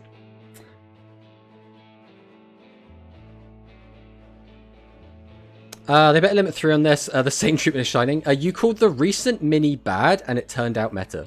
Which mini were we talking about? Besides, when do I ever call anything bad? I'm trying to think when I actually call things bad. Sometimes I think that people really like putting words in my mouth. Like, the most I'll say is, I don't think this is going to be meta. And then people are like, you said it was dog shit. You said that it would never top, and that if they did, that you would give me all of your money. And I'm like, I'm pretty sure I didn't say that. But I don't know I don't even know what mini we're talking about. So, but I think this, yeah, this could be okay. So the next thing we're going to talk about is all the news we got from the stream. When's the apology video? This is I deliberately choose my words carefully as to not be putting myself in a situation where I would necessarily have to, right? Okay, you're saying this is dog shit, now watch it be better. I mean, one, I didn't say this was dog shit. I said I don't think this is going to see any play. And two, if it is meta, I'll be happy. Alright, so Crimson Vocalize was announced. So we know we get a Nash. Everyone already knew that. This is interesting. We're getting like... You'll be able to duel once per day from the January the 21st to March 2nd to be able to receive a UR Dream Pack for Speed Duel containing a random UR or SR from all of the main, mini, and deck build boxes. Which is like... That's just kind of wild. I don't know. That's really weird. Because, like, I feel like for 90% of players, this is just going to get you a bunch of shit that you just don't care about, right? But it's kind of a nice little bonus to just be like, yeah, I'll get a free card. That sounds cool. I'm still kind of doubting that we will get every day one URSL for free from a box. Yeah, but the thing is, if it's all the cards ever, that's like nearly 10 years of cards, right? There's just going to be so much useless crap in there that I don't think they matter if, like, occasionally one in every 10,000 players pulls something really good. That's like an end of service event. I would agree if it was modern stuff. But it's not modern stuff. Like, you might open this and pull, like, a Blue Eyes Ultimate Dragon. Or Black Skull Dragon, right? You're going to pull, like... You could pull, like, Axe Raider from this, right? Like, because it is so random, and you are far, far more likely to get something completely useless than something actually worth a damn, I think this is fine. It would be nuts, pretty cool. I can't wait to randomly get Sphere Karibo. Exactly. I mean, to be fair, Sphere Karibo is pretty baller. So, I mean, you should be quite happy if you get Sphere Karibo. It's cool, but I'd rather it be more recent range of sets guaranteed. I think they wouldn't do that, though, right? Like, at the end of the day, I think most of the stuff you're going to get from this is stuff you can probably get for box chips.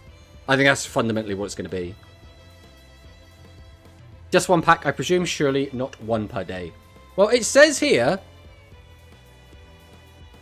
Duel once per day from January 1st to March 22nd. So I don't think they would want you to duel for what? A month? This is what? 5 weeks? Would they want you to duel every day for 5 weeks to get one pack? There's no way that's the case. It has to be the alternate. I also get the end of service vibe from Linkers Tech mentioning 9 Worlds. I mean, maybe we're getting ready to jump to the next. Duel Links 2. Imagine Duel Links 2 coming soon. Could be a prism of the card you already have. Look at the positives. Instead of giving you a lot of gems, like last anniversary, it ought to be cool and give you a daily pack. I mean, yeah, that kind of works out. Plus, most people would actually rather have the gems. Unless you pull, like, I don't know, some crazy shit. Like, if I pulled 3 Droll, I'm like, yeah, that's great. I want Droll. But I'm not gonna, right? Hello, absolutely. It'd be Prism of a card you already have. Gonna pull Heat Soul EX PZ. Real. Alright, so we have the new box, Crimson Volcalize. Now, everyone probably already realizes this, but they have shown us 5 cards. There are 5 cards on the screen right now. Deck builds have 6 cards. With one of the skills that we have had leaked, we kind of know what that 6th card is now, which is exciting. Exciting. So these are the cards. We're going to go through them all in a bit of detail in a sec. But before we do that, let's take a look at the leaked skills. So these are the skills. Number 1, Mana Boost skill. Requirement. Can be activated by sending 1 level 10 monster and 1 other card from your hand to the graveyard. So 1 of our maximum pieces and 1 of anything. If all of the monsters in your constructor deck are fire attribute, aqua, pyro, thunder type monsters. So this is what makes it interesting for me. Is the fact that we have a skill requirement that locks us into fire attribute, aqua, pyro, thunder. Because either this is going to be the worst thing ever and just not going to do anything, or they're going to give us some extra cards that we don't know about somehow, right? What's a Manabu, the pink guy from DBZ? What was the... Wasn't that Nidoria? Oh, or are you talking about Boo? Boo. My brain immediately went to, in the Namek arc, the pink guy with like the spikes over his head. My brain immediately went there for some reason. The skill is fine. I think this skill is good, right? Unironically, this skill is good. So send 1 card from the top of your deck to the graveyard. So milling into the graveyard is good. If you activate it on turn 2 onward, you can also add 1 level 10 monster from your graveyard to your hand. So we're sending a level 10 to the graveyard. Then we're adding a level 10 back to our hand. Also draw 2 cards. So this is sort of Heavenly Gift, right? It's Heavenly Gift in a skill, but you can also just play Heavenly Gift. So it's like, this just lets you dig through and get all the cards you want. As well as, if we can get like spare level 10s in our hand, we could put them in the bin, ready to use the effect of the Vocalized Phoenix. So we'll come back to the Monarch skill when we get there. For now, we'll take a look at the actual big bird itself. Skill is fantastic, not once per duel restriction at all. Exactly.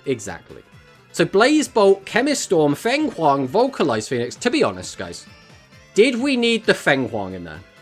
Did we need this to be 5 different words to make up this card's name? Was that necessary? Could this not have just been Blaze Bolt, Chemist Storm, Vocalized Phoenix? I think putting the Feng Huang in there is too much. It's too much. But it's a Pyro monster. Requirement.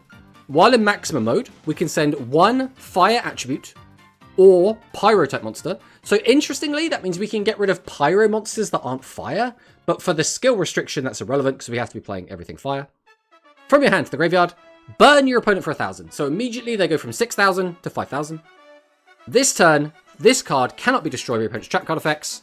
Whoa, that's crazy. We can't get popped by exactly... What, there's 2 cards at the moment that could pop this?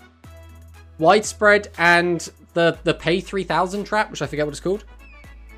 But this turn, this card cannot be destroyed by traps, and if it attacks a position monster, inflict piercing damage. So 3,500 with piercing, after burning your opponent for 1,000. This could get in for a big chunk, depending on what your opponent's got, right? It has aura. Hello, Jay Strong. Welcome. At least verbose Japanese title. I mean, I don't know about least verbose. This is like the most verbose, surely. Let the card aura farm. It's gonna be clapping the meta hard. We also get to play Censored Duckbill and Brickphone Nian Nian to get back the pieces. Well, we can't do that if we use the skill. I remember I popped this with Treacherous in OCG Rush Tourney. I mean, yeah, it doesn't have any protection on summon, so you can absolutely do that. So if we go and take a look at the skill again, just to reiterate. All of the monsters in your constructed deck are fire attribute Aqua Pyro Thunder, which means we cannot use Duckbill or Brickphone if we're using this skill specifically. So just something to take note of. So the next piece, L. 2,000 attack. Now notably, these cards, I think it was L specifically, did see a little bit of play outside of this deck because you could just summon it and use its effect with other copies of itself. So it's like a bit weird, but you can do that. So shuffle 1 fire attribute thunder type monster from your graveyard into the deck. Destroy 1 face-up level 9 or lower monster on your opponent's field. Then, if this card is in maximum mode, you can destroy 1 monster on your opponent's field. So, we destroy a face-up level 9 or lower. That's fine. We just get to pop something. Then, if this card is in maximum mode, we get to destroy another card. So what you could do is play something like Stop Defense or Curse of the Rising Light. If your opponent's got 3 face downs, flip one of them up, pop one of them, which then lets you pop another card on their field, because the second card we destroy could be anything, and then attack over the third. Now, that's probably not worth it, because realistically, all we're doing is clearing bodies. Most of the time, leaving the bodies there isn't going to have a huge difference anyway, but that is something you could do. So this card is really, really good. The only big issue this card has, obviously it has 2,000 attack, but most of the time we're going to be having this in maximum mode, so it's not going to matter, is we have to shuffle a fire attribute thunder type monster, which right now is going to basically be another copy of itself. Then we have Blaze Bolt, Chemist Storm, Feng Huang, Vocalized Phoenix, right piece. So this is an Aqua maximum effect monster. Shuffle 1 fire attribute Aqua type monster from your graveyard into the deck, destroy a spell trap, then if it's in maximum mode, destroy another spell trap. So this is just like so disgusting. I completely missed the line fire attribute. What a letdown. Yeah. But it is what it is. It's not the end of the world. It's not going to be the end of the world. Trust me. Trust me. Everything's going to be fine. So, what this means is, we're going to summon out our max. We're going to send a card from our hand to the graveyard. We're going to burn our opponent for 1,000. We're going to ideally shuffle a card back from our graveyard back into the deck and destroy 2 of their monsters. We're going to shuffle another card from our graveyard back into the deck. We're going to destroy 2 of their back row. Then we're going to get piercing and attack over their last monster. It's a pretty good board breaker. The issue is, it doesn't have a ton of attack, right? We only have 3,500 attack. And so far as we are aware, we're not getting any of the equip spells. Now, the equip spells don't give it a ton of attack, but they give it a bit more. So on its own, this is going to be really good at like clearing your opponent's board and then ideally getting in for a chunk. And then that's kind of it. So the issue is, in order to do this whole gimmick, it takes 4 cards, right? We have to maximum piece, maximum piece, maximum piece, discard a fire card. The skill gives us a +1. So we're going to have 6 cards to work with, assuming we go from 0, right? We have no other really good ways to plus. So we're using 4 of those cards to do our little combo, which only leaves us with 2 cards left. So what you could say then is like, we want a legend trap and another trap, probably. Because we need a way to survive if this board gets broken, right? But it's not easy. The other thing we could have is just like Shady and anything. But then that's also tricky, because then if they just pop the one Shady, we're also kind of doomed, right? Music Princess, welcome to your reckoning. I really like the Mana Boost skill personally, and I think it's a good basis for later maximum base skills, like the Sea Serpent ones. Yes, I agree as well. I completely missed the line. Are any of the generic maximum skills worth using over the new one? What generic maximum skills do we have? The only one I can think of is... God, what's it even called? Sky Emperor? Set Mighty Gaze of the Sky Emperor is the only one I can think of. But this one is not great, because the whole point of this is this gives you a way to beat set 3. But we already have a way to beat set 3. So it's not super helpful for us. But, as we said, the skill locks us into only Fire Attribute, Aqua, Pyro, and Thunders, right? So, these are our Fire Attributes. Let's take a look. So, Pyro's kind of obvious. We've got tons of those. So, let's look at our Fire Attribute Aqua monsters. Well, right now, it's just going to be Dean Keto, the Food Prodigy, and just Blaze Bolt, Chemist Storm, Feng Huang, Vocalized Phoenix. The other cards we are probably going to get that we want to be playing are going to be probably Melt and Chemipet Wolf. There is also Ison and Ice... Well, I guess Ison and Ison. But these cards are more like fusion support. And there's also James. And James is also fusion support. So... I don't know, man. Part of me thinks that if we're going to get anything, it's more like to be the Chemipets or the fairies. Give us James. I mean, James is a good boy. So, if your opponent has a monster on the field, you can special summon one level 2 or lower Fire Attribute Thunder type monster from your graveyard to your field and face at defense position. Then you can set Fusion from your graveyard in your spell and trap zone. It's pretty good. We have Melt the Arqueous Fairy. Send a level 4 or lower monster from your hand to the graveyard to add a level 7 or 10 Pyro or Thunder monster from your graveyard to your hand. So, really good just to get your pieces out of the graveyard. And then you can add Chemicalized Structure Force. Now, the only reason we couldn't get this is because we need Chemicalized Structure Force. So if we get that, we could get this. If we don't get that, we can't get this, right? The L&R pieces only have themselves and one other card for their effects so far. Yeah, but I mean, like I say, I would be shocked if we didn't get anything else, right? So Chemipet Wolf is the other one that I think we'll get this card eventually. I don't know if we'll get this card yet. But if you have 10 or less monsters in your graveyard, send 2 cards from your hand to the graveyard to draw 1 card. Then if you sent 2 Pyro, Aqua, or Thunder to the graveyard to meet the requirement, you can draw 1 additional card. So this card doesn't actually plus you. And if you don't have a good hand, this is actually a minus. So I could maybe see us getting this. Like, also, ignore its original localized name, okay? This is Woof. Everyone say hello to Woof, okay? This is definitely Woof. But yeah, this card, pretty good. Now, they gave us the Matari Infusion Trap in a weird way, so I'm hoping they'll sneak support in. I mean, yeah, they could do whatever they want, right? It's hard to predict. I mean, we'll talk about these as well since they're here. These are cards that will be really, really good later. But if you have 10 or more cards in your deck, send 1 Fire Attribute Effect monster from your hand to the graveyard to draw 1 card. Then you can place all Ember the Super Assistant from your graveyard on the bottom of your deck in any order. If you do, draw 2 cards. So this card is kind of busted, right? So if we can get Ember into the graveyard, we get to draw 3 cards.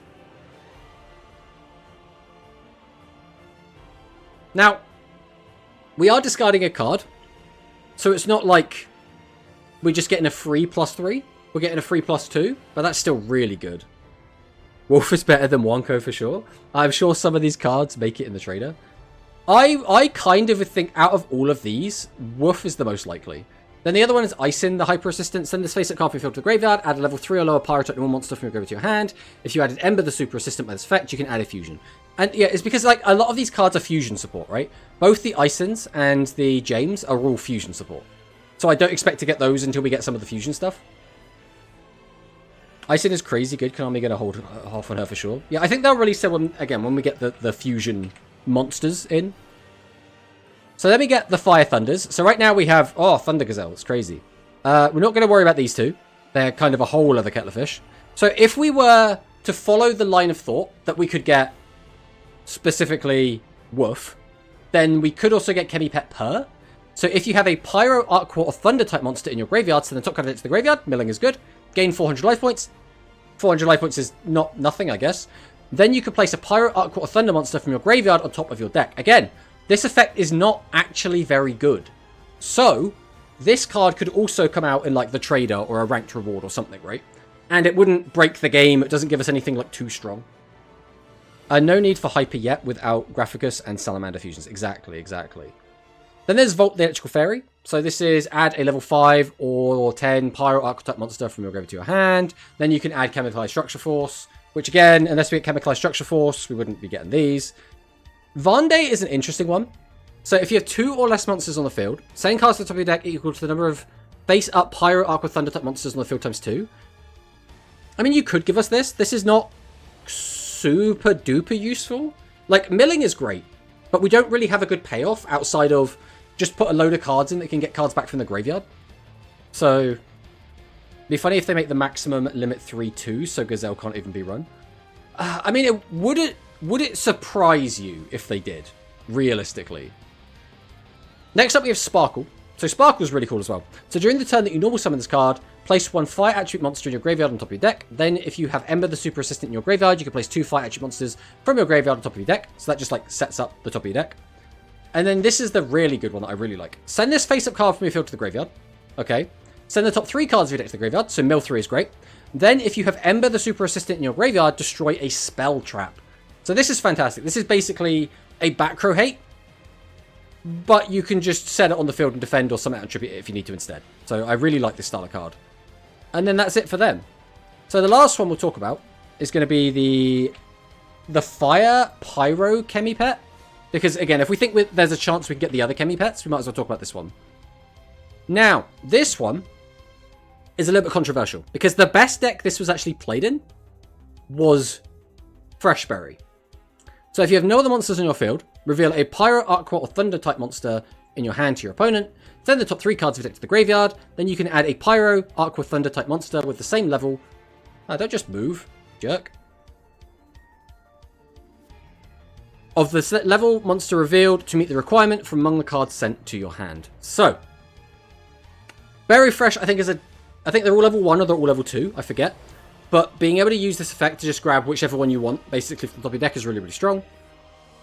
But, again, you can use this with level 10s and try and dig through your deck. So I think we could get all 3 of these. I think the 3 Chemipets, my prediction is we're going to get them in some way. I don't know if it's going to be a Ranked Reward, Card Trader, or something, but my prediction is we'll get them. Because none of their effects are crazy. Chemipet Chirp probably has the best effect, because it actually pluses you and sets up the graveyard quite a lot. But I don't even think this would be like too much. Chirp would be so good. I think there are a lot of ways you can use Chirp to make it really, really good. But I think the other 2 are, like, they're fine, but they're nothing crazy, right? But yeah, that's what I predict that is going to happen. But again, we'll have to wait and see.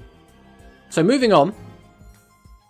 And, oh, we're getting a little bit tired now. We're going to put the desk back in seated position, I think. We're going to descend. And we're going to hydrate, even though it's not even the advert. It's crazy. We're having extra hydration.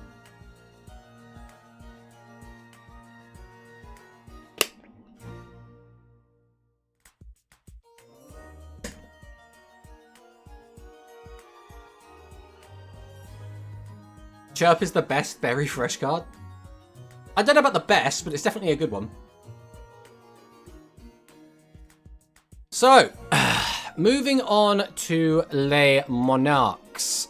Can be activated from turn 2 onward by revealing 1 level 5 or higher monster in your hand. If all of the level 5 or higher monsters in your constructor deck have 2,000 or 2,400 attack and 1,000 defense. Tomato's sitting like Erebus to discuss monarchs. Exactly. This is now the throne. Add 1 Emperor Realm from your deck or graveyard to your hand. Full stop. If you control a face-up Emperor Realm, you can add 1 non-legend monster with 800, 2,000, 2,400 attack and 1,000 defense from your deck to your hand instead. So, the way this works is, either we have to get back the field spell if we don't have it, but if we do have the field spell, we get to grab out any of our vassals, mini monarchs, or mega monarchs. Which is so crazy. It's Monosync! Hello, Monosync! Exclamation mark Mono in the chat. We've always got to give a shout out to the boys. Welcome on in, Monosync. The Aqua skill is shit, but kind of excited to try both Mana Boot and the Monarch decks. Yes. I sort of agree. I think there is a world in which the Aqua skill could be useful. But I don't see it outclassing the current Aqua skill for sure, right? Like, I don't really see a reason to run it outside of exactly as we said, doing like a Grace Princess Mai, like, massive, big bungus deck, right? What would be really cool is if we got a Legend Monarch bundle. So the problem with Monarchs is the Legend Monarchs are really good. Like, they're all really good. Now, you could give us the Legend spell. What's it called? You know, the quick play one in speed that lets you tribute your opponent's monsters. I forget what it's called. Searchable Legend Monarch sounds super fun. No, we're not allowed that. Not allowed that. The bundle will be a scam. There's no new box. You're not wrong. Unless they could just hold off though and give it to us later, right? They could wait until the next mini box. Sadly, yeah, but it would make Monarchs good. I mean, Monarchs could be good anyway. Let's go through this. Let's go through this, right? So first things first, we know that we are getting this because it's mentioned in the skill, Emperor Realm. So activate this card by sending the top 2 cards of your deck to the graveyard. Okay, milling is good. While this card is face up in the field zone, face up level 5 or higher monsters with 1,000 original defense, so all your Monarchs, gain 400 attack. So that means our mini Monarchs become 24.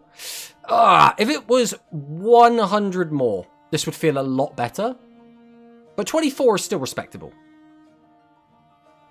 And it means that our Mega Monarchs are going to be 28. Which again, is like, it's a little tricky. Because now we're going to crash with 28s. And 28 is a quite common number. Right? Because a lot of fusion monsters are 28 if they're on kind of the lower end of like a level 9 fusion. Stormforth, that is the one. Thank you, Apple Tree. Ah, yes, the 6th card in the box. Hi, mostly lurking. Welcome on in, Islet. We enjoy the lurks. We enjoy the lurks. Maybe Advanced Impact. Yeah, we'll talk about them as we get to them. But this card is like, it's okay. It's okay, is what we're going to have it as. It's pretty okay. So this is Advanced Form. I thought I'd mention this because this is the only card that mentions Emperor Realm by name. But we can send up to 2 cards from our field to the graveyard, shuffle monsters from the opponent's graveyard into the deck equal to the number of cards sent to the graveyard to meet this requirement. Then you can add Advanced Impact or Emperor's Realm from your graveyard to your hand. So, if we had a card like this, we could grab back our destroyed field spell, and then activate it, and then basically be able to use our skill to actually search a monster. So, like, there's potential there. Then we've got Estrom the Mini Monarch. So, during the turn that you tribute summon this card in attack position, destroy 1 face-up level 6 or lower effect monster on your opponent's field. So that is already pretty good, especially because the Vassal, who is Hebe the Star Vassal, does summon a monster to your opponent's field ready to be popped. So during the turn that you normal summon this card, shuffle 2 monsters with 1,000 defense from your graveyard into the deck. Your opponent special summons 1 level 6 or lower monster from their graveyard to their field face-up defense position. Then you can add a level 5 or higher monster with 1,000 defense from your graveyard to your hand. So you could just combo these together and then grab the... Have we not got the biggest Strom? How have I managed to not have the biggest Strom here? That's wild. Right, let's go grab biggest Strom. Biggest Strom. So we can grab this, or we can grab this. So Bigger Strom, you contribute summon this card in attack position by contributing one face at level 5 or higher monster with 1000 defense, which is going to be one of our mini monarchs. During the turn that you tribute summon this card in attack position, your opponent chooses one card on the field and you destroy one other card. So they choose one card to protect, we pop something else. A neat reference to the TCG Monarchs in the stats, a fine card. Realm buffs the Aqua bosses, which is fun.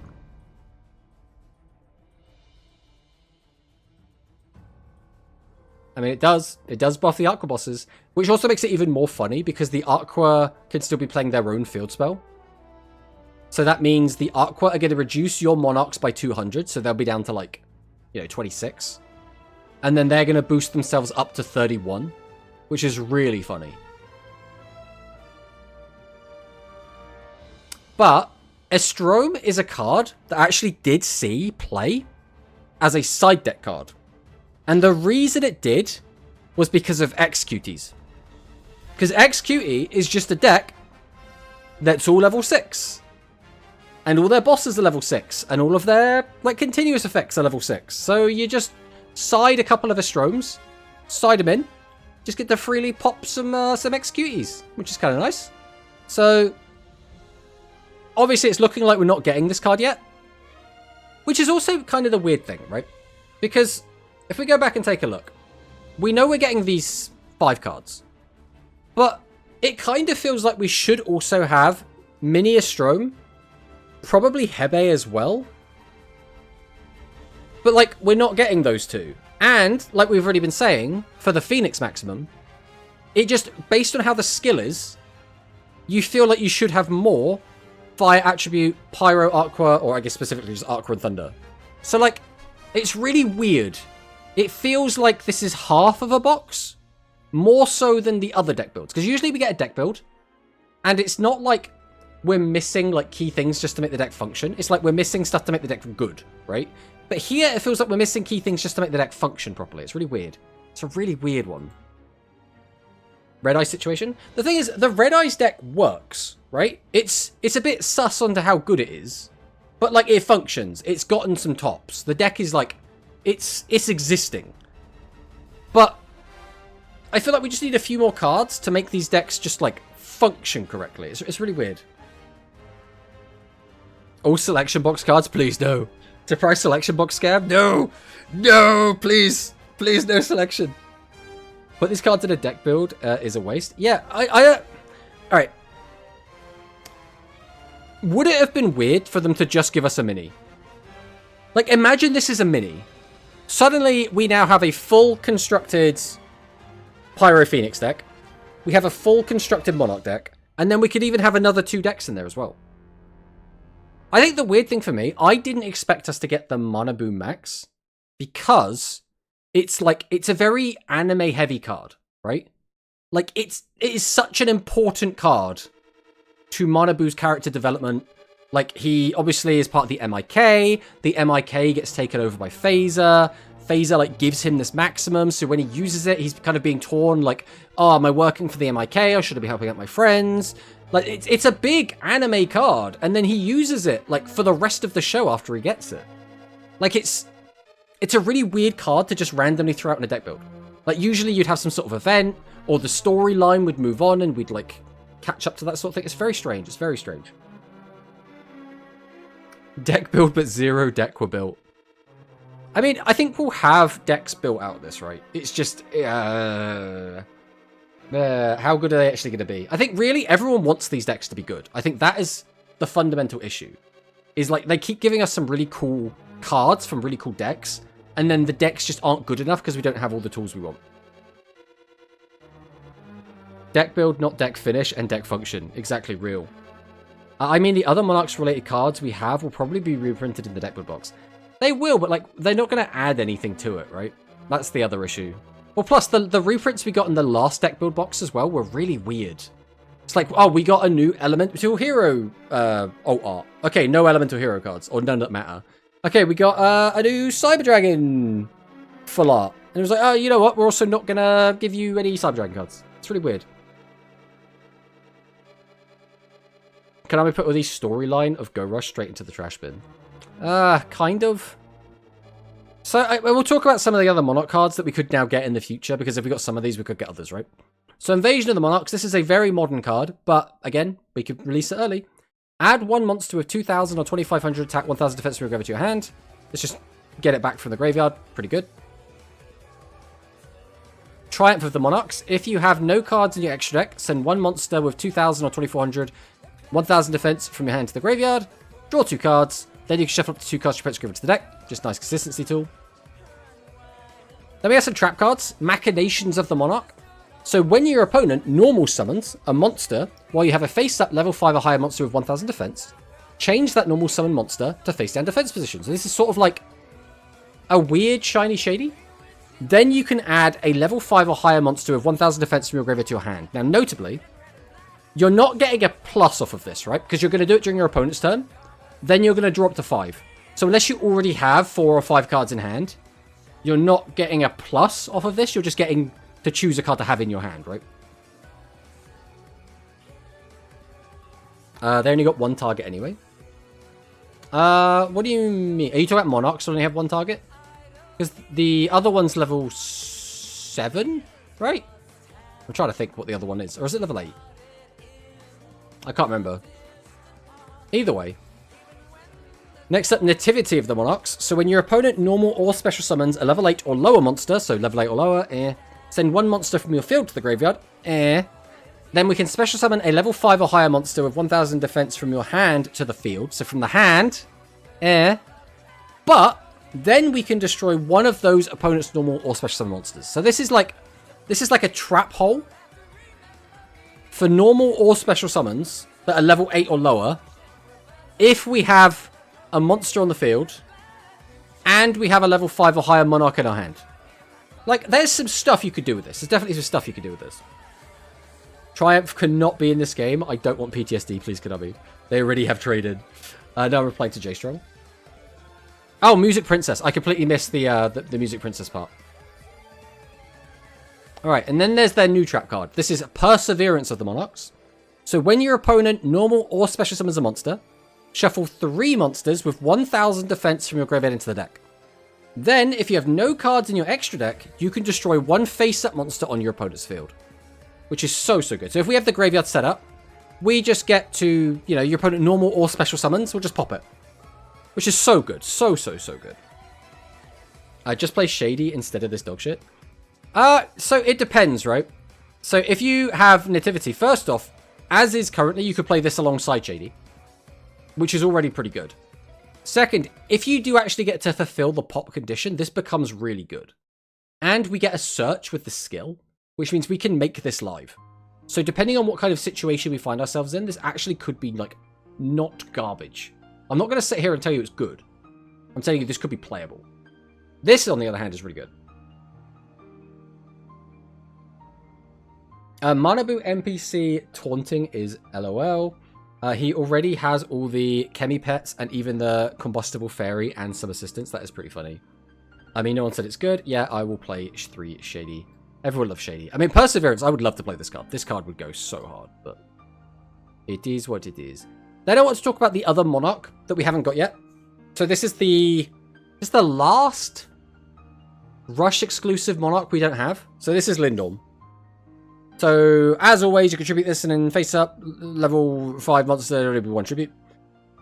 If we have no cards in our extra deck during the turn that you tribute summon this card in attack position, your opponent chooses 2 cards on their field, and you shuffle 1 of them into the deck. That is such a cool effect. Because the whole point is, if you're playing the Monarch deck, I don't want to say correctly, if everything's going the way it should be, the way that you want it to, if your game plan's working, you start picking their board off, until they only have very few cards left. Then you slam down a Lindorm and go, all right, you've only got 2 cards left, so I'm going to get rid of 1 of the 2 cards that you've wanted to keep. So, like, really, really good card. Then we have Lindorm the Mini Monarch. So, if you have no cards in your extra deck during the turn you tribute summon this card to that position, shuffle 2 cards to your opponent's graveyard into the deck. Then you can make 1 face-up effect monster on your opponent's field who's 800 attack and defense. I mean, that's okay. It's pretty good. Lets you get over some stuff. And then Drash the Dragon Vassal. If you have no cards in your extra deck, send the top card of it to the graveyard, increase this card's level by 2. which is really good because that means we can now use it as a discount to get out boss monsters. Then if you have not special summoned a monster this turn, we can add a Lindorm or Lindorm from your graveyard to your hand, which again is such a good effect. Such a good effect. The initial deck build reveal was so weird. That was 6 cards, but wow, I'm excited for that box now. 2 more potentially really sick decks to come to the format. Yeah, I think there is a lot of potential, but I don't know if that potential is going to be realized. It's going to be tricky. It's definitely going to be tricky. And then the last card we have is Trade In. So send 1 level 8 monster from your hand to the graveyard to draw 2 cards. Now,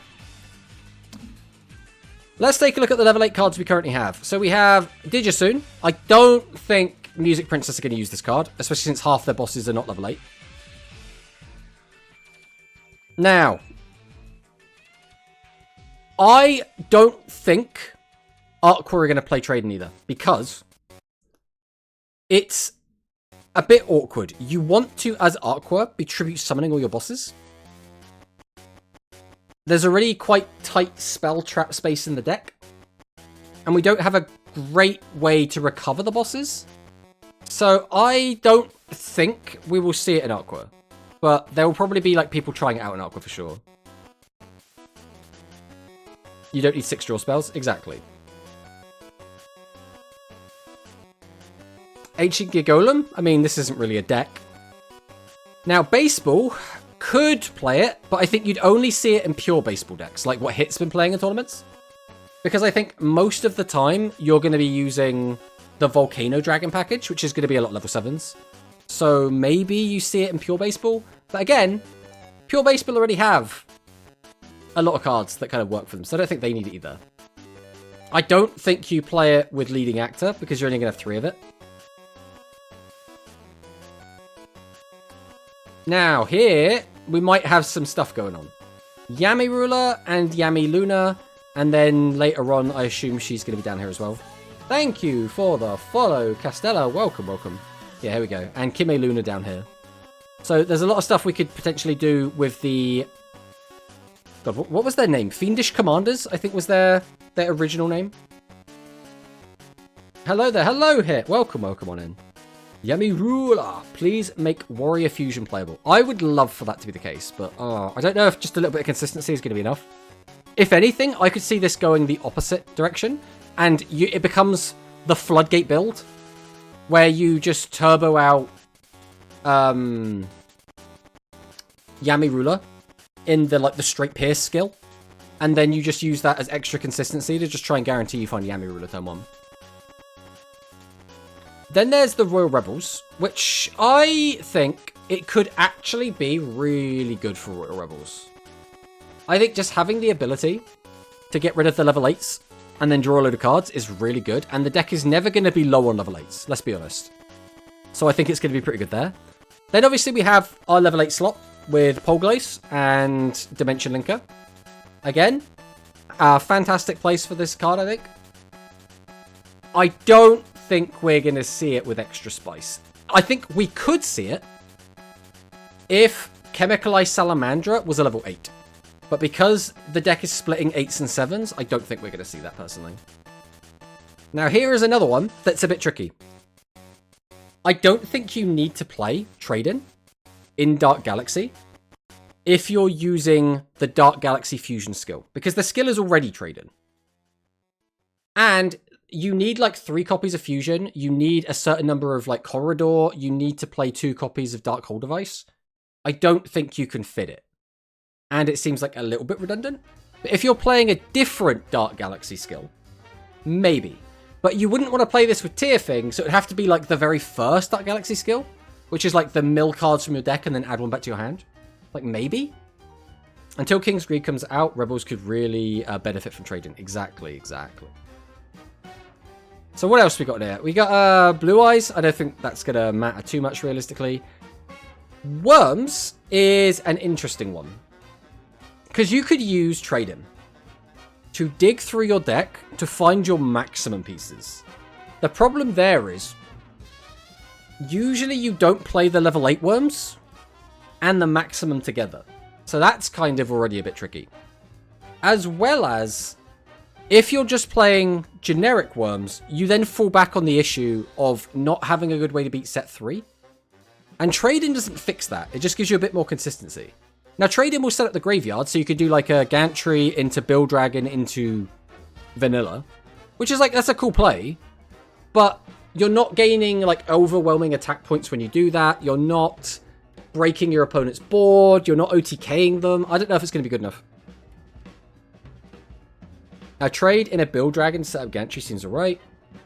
Trade in good for fusion worms. Yeah, I think it has to be specifically the fusion build, because the fusion build is the only way that we can competently beat everything, right? And even then, it doesn't really beat maximums. It's still a bit tricky. Worms have tight deck. Yeah, that's how I'm looking at it. I think it would only work in the fusion deck. The fusion deck skill is already a little bit wonky. And I don't think this deck has enough plussing to make good use of it. Because that's what the worms have kind of been lacking. They don't have enough ways to just gain value. Because, again, if you give worms a skill, like we've given Aqua, like we've given Jointech, like we've given Music Princess, where we can summon their bodies for one less tribute, this deck suddenly looks real nice, right? Now we can maintain cards in our hand to use the effect of our fusion monsters. Like, there's a lot that we can do with that if we can get to that. But again, we don't have that skill, so... Then there's beetles. I don't know. Insects, I don't think are going to be it, you know. Cyber Assault is going to be the only level 8 for Cyber Dragons, so it's not going to be super useful in there. I mean... I would love to see dinosaurs make a comeback. I don't think this is going to be what does it. Sea Serpents, again, only going to have the one level 8. I guess you could play Cyber Search, I guess.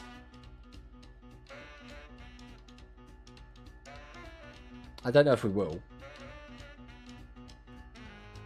Maybe use this with Demolition Worms in the future if the Worm D-Draw isn't out by then. Yeah, when we get the Worm Destiny Draw, it's going to be really, really good for that deck, but... I mean, what else have we got here? I mean, that's kind of it, right? So, trade-in immediately, I think, is Royal Rebels, Old Dark Galaxy, and then Yami Ruler. I feel like they're going to be the decks that benefit the most. Oh, and maybe Baseball. Maybe Pure Baseball. Discard Yami Ruler just to draw 2. I mean, it's the sort of thing you'll do if you have too many, right? If you look at your hand and you've got like 3 level 8 monsters, well, you don't want all 3 of them. So just start throwing some of them away, right? But yeah, it's very tricky. It's very, very tricky. Right, next thing I want to talk about. And we're going to hydrate again because, oh, we have a bad case of the dry mouth right now.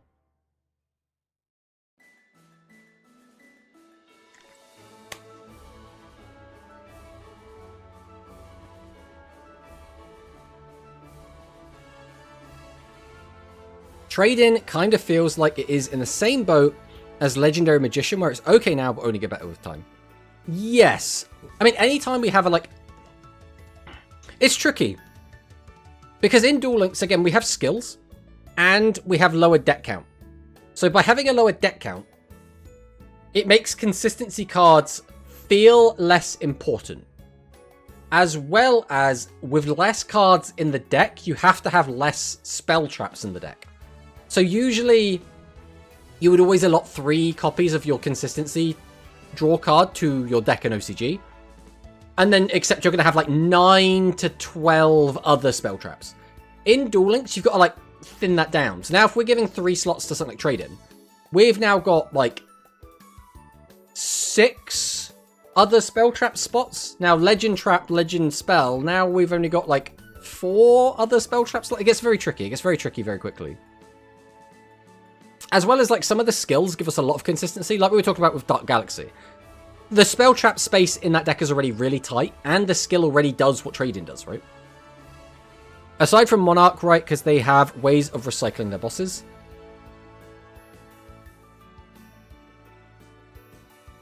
I mean, yeah, it depends, because we don't have the good ways to recycle the bosses yet. Don't forget, Warrior have 1 card that can retrieve them. Yes, the Sayanin, I think it's called. But it's still kind of tricky. Alright. So we had 1 more tournament since our last stream. Actually, I guess we had 2, because we did a bit of a stream, but it was a Digimon stream for the most part, so I don't think we covered a lot of this. But we've had 2 tournaments, I think. But we have the new D-Linker deck, and it took 2nd place. So this is our current pie chart.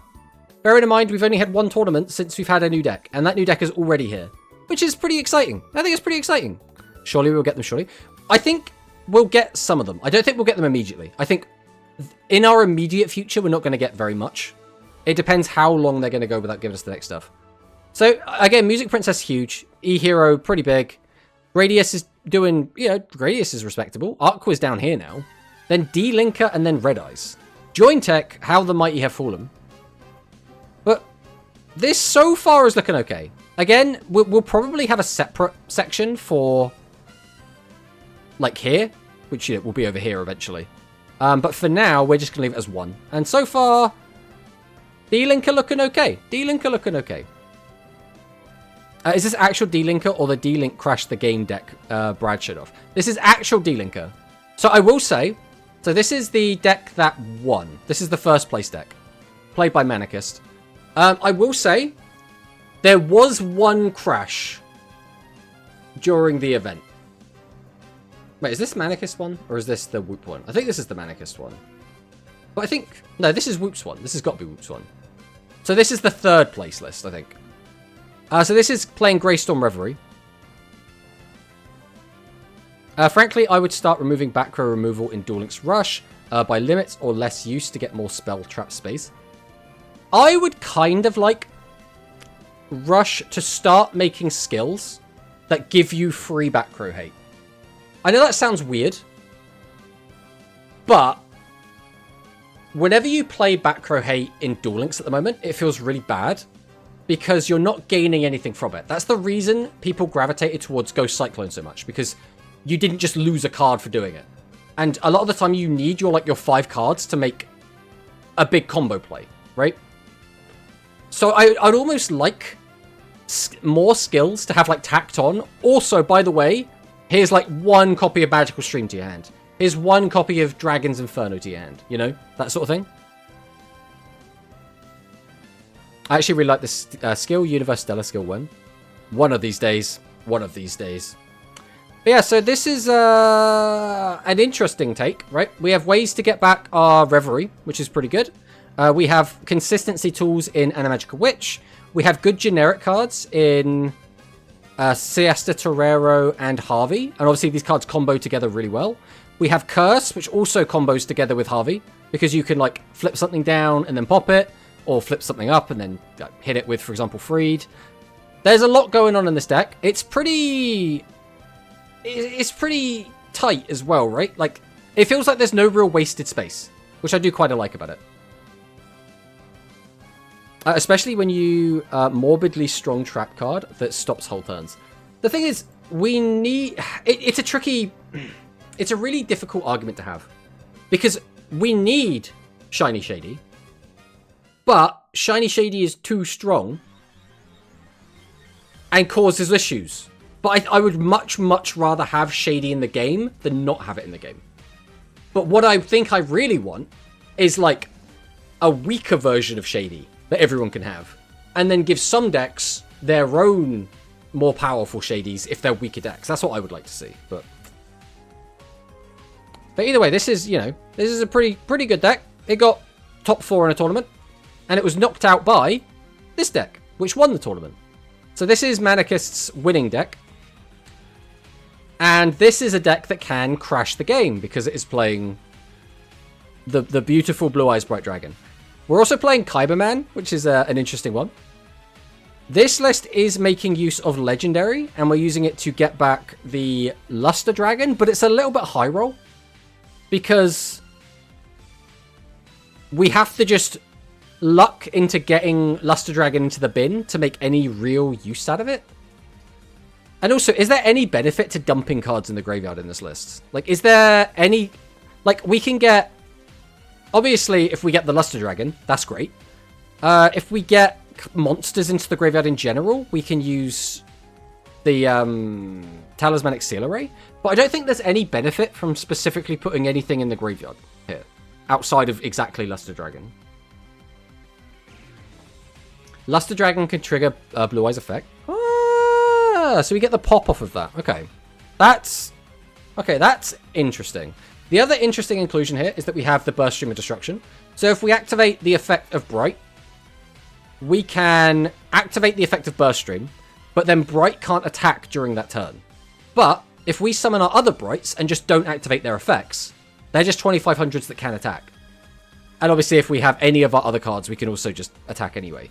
Burst Stream is actually a really interesting card because it just wipes the board, right? But it only wipes one side of the board. It's like a Raigeki. And we don't have many effects like that. We have Dark Hold Device, and we have Dragonic Pressure, which do a similar thing, but not quite the same. So it's interesting. It's very interesting. Blue Eyes is back, baby. I think if you're looking to try out this new skill, I think this is a way to go about it for sure. I also would like to try both of these out, though. I like the Greystorm Reverie idea. I think it's really cool.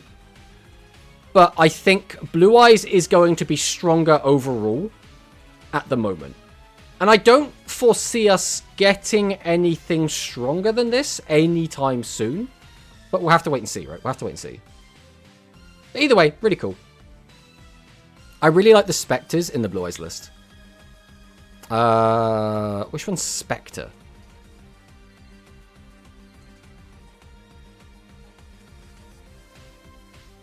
Is Gale Vinery? Is his name Spectre?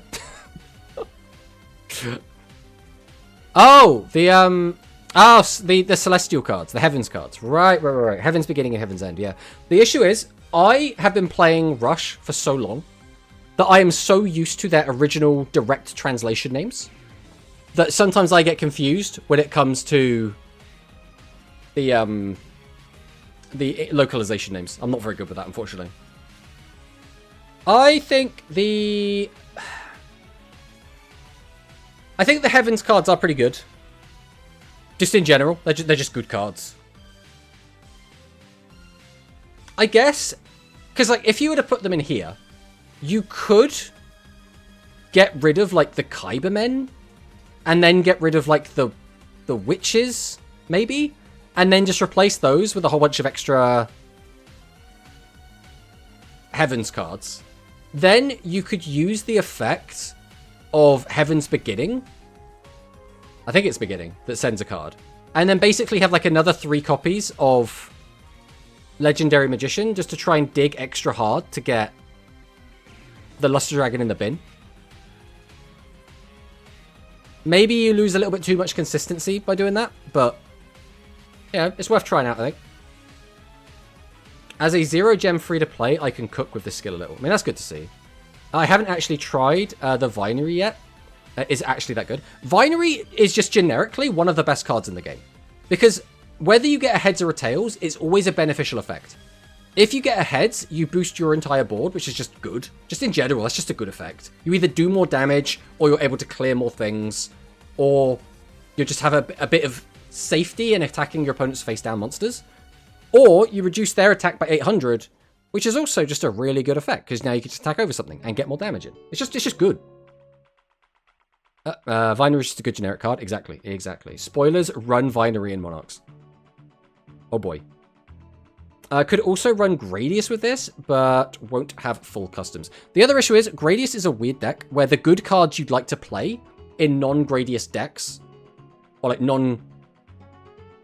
decks that are splashing Gradius, all lock you into only attacking with machine light monsters with 800 defense. So for example, Lord British would be fantastic if it didn't have the lock on it. Because if you could play Lord British in just any deck, that would be amazing, right? Summon Lord British, bring back multiple, use the effect, bam, I get to flip one of your guys up, then you contact fusion, and then you pop off with everything else.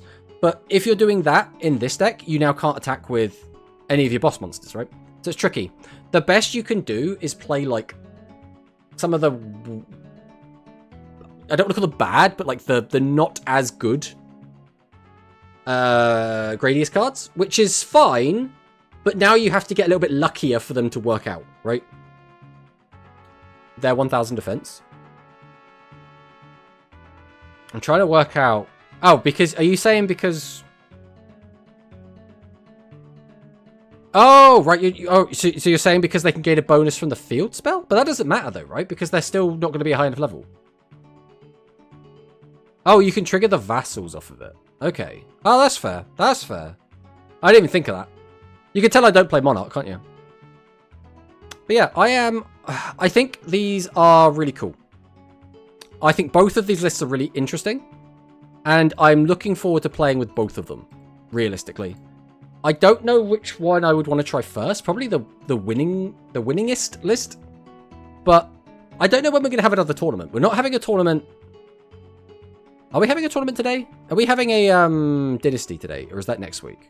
I can't remember if we had a Dynasty last week or not. I think we did. But again, my memory is disgustingly bad. So no Dynasty today. So that means that we won't have a tournament tomorrow because Cloudy stopped running the Cloudy Rush. Which means the next tournament will probably be Quantum. Yeah, next one will probably be Quantum, like Mono said. Okay, so there probably won't be a tournament before we sit down to play regardless. Yeah, Dynasty was last week. You could... It's really weird, right? I don't know if you guys feel this as well. I know... right, first off, we're in an ad break, so we're going to hydrate. But we'll touch back on this after the ad break.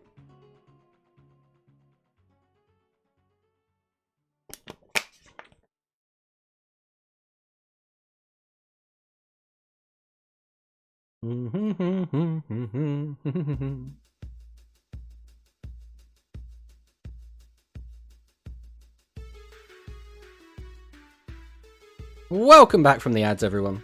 Welcome. Cloudy apparently doing a speed tournament today, which I'm shocked because I've been a long time since Cloudy tourney. Well, Cloudy took a break, right? I can't remember why exactly, but I think Cloudy did announce she was having a break for a bit. But, you know, I'm happy that there's more tournaments. Obviously, Brian was going hard for a while there with those tournaments. My man was doing multiple tournaments in a day. Bro was excited. He was just happy to be streaming. That's what we love to see. That is what we love to see. So, you know, anytime anyone's, like, running more tournaments, regardless if it's speed or rush, I'm always like, bam, absolutely fantastic. Absolutely fantastic. But as I've gotten older, I've noticed that, like, time moves faster, right? Which is, it sounds a weird statement to say, but when I was younger, it felt like it would take forever to get to the end of the week. Now that I'm a grown-ass man, I'm like... I remember some things that happened like 5 years ago, like it was yesterday. And I'm like, how has it been 5 years? What is happening? Like, it's absolutely insane. I don't know if anyone else has that kind of thing. It was like when I was at school, especially, it was like everything just takes so long. And when you're adult, you're like, oh God, everything's going too quickly. Grind is becoming a full-time speed organizer. That's what we like to see. I'll get, if I ever run rush tournaments, I'll get Grind to help me out with those as well. That's what we'll do. I'll ping him a message at some point. We'll see. We'll make something happen. All right. So the other thing I did want to do is take a look at my old video for the Phoenix Maximum. We don't need my gross voice. So this was the list. This was the list that I played. So immediately there are some red flags because we can't play non-fire cards. There are more red flags in that a lot of these cards we don't actually have. Things feel like they're moving at 1,000,000 miles an hour sometimes. Yeah, it's wild sometimes where it's just like, hey, look who's in the side deck, guys. Look who it is. It's Estrom. He's just hanging out.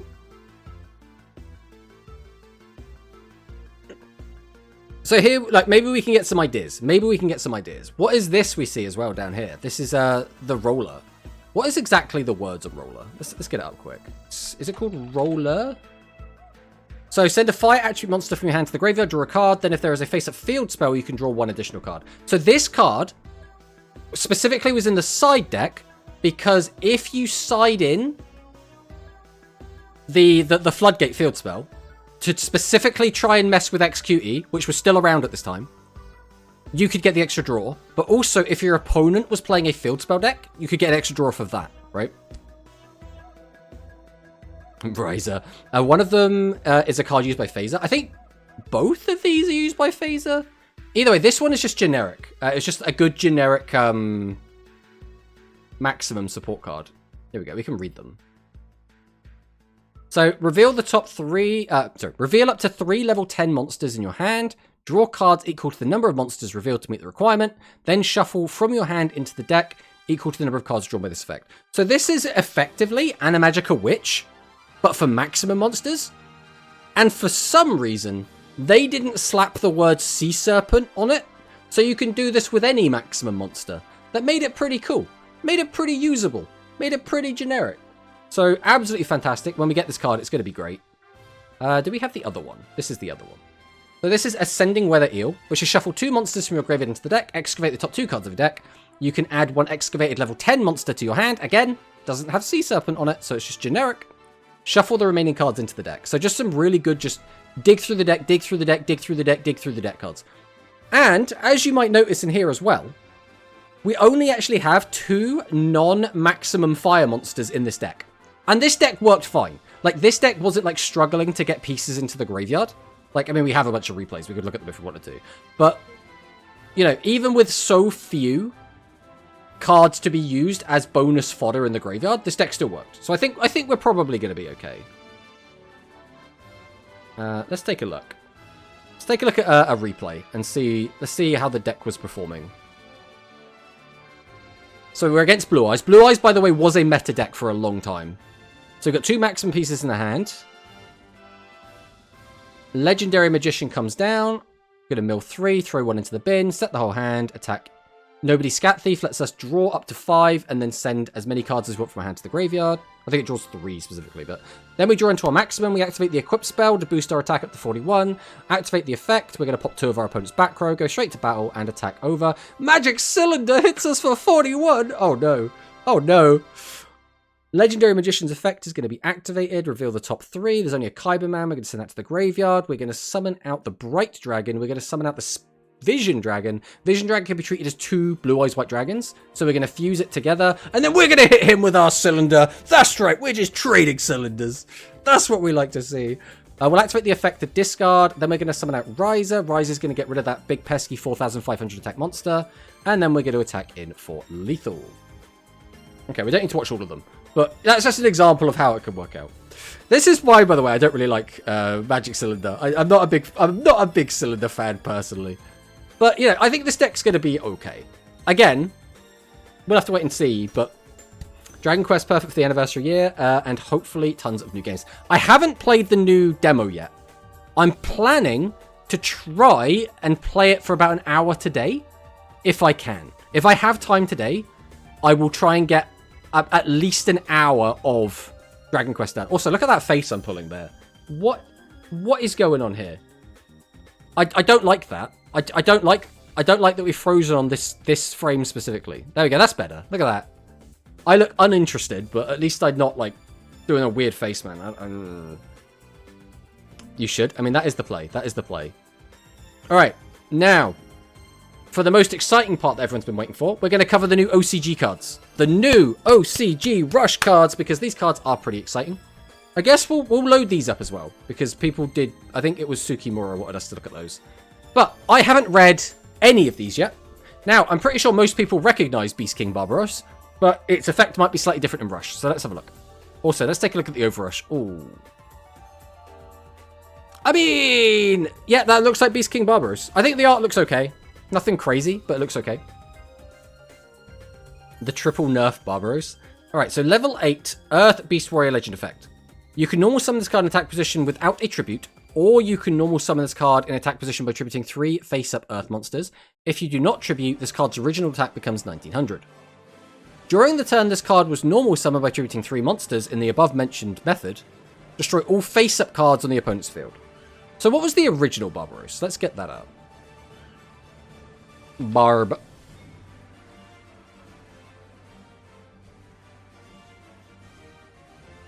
Ooh. So it's not face-up cards. What are the other nerfs on this? My favorite Edison format card? I don't think I've ever actually summoned a Beast King Barbaros. I've played against this card a ton. I don't think I've ever actually summoned it. You can't set it anymore. You have to tribute summon Earth monsters instead of any monsters. Oh, is that... yeah, it is Earth monsters. Ugh. And only destroys face-up, not everything. Yeah, that is pretty... I mean, I don't know if this will see play, if I'm being completely honest. I don't know if tributing 3 monsters is worth it when you could just get shadied. So I don't think we're going to see Barbaros see much play. Because again, you summon this out, it gets trap hold, it gets shadied, it gets New Star. It gets anything. Everyone has a type specific trap now as well. I don't know. Not feeling it. Not feeling it. So now, give praise to Lady Assyria, Protector of the Monuments. So now we do know that one of our current cards, the Gundy, has been localized to be a monument. So Gundy, which is already a really good generic card, is now a monument, right? Basically a shit Guildford, basically. You can play it in the new deck. I don't think we're going to, though, right? So first things first, this art is... This is nice. This is not bad art. This is great. We got a little bird. We got a little squirrel. We got some apples. The girl's cute. It's whatever. It's not an aesthetic that I'm super into, but I can't argue. It's good art. Next up, we have this one, which again, we've already seen the art, but you know, we're going to have a look at it again. What is going on with these? These are like little fairy things. So this is Naffle of the Monuments. So level 4 Earth Beast Warrior effect monster. 600 attack, 1100 defense. During your main phase, this card was normal or special summoned. Choose an Earth Beast monster, Earth Beast Warrior monster in your graveyard with 1000 attack. Has to be 1000 attack. Add it to your hand. You cannot attack with monsters for the rest of this turn except Earth Beast Warrior monsters. Okay, so how many of these are going to have 1000 attack? So this is Yorishiro of Assyria. So this is not a monument card. Okay.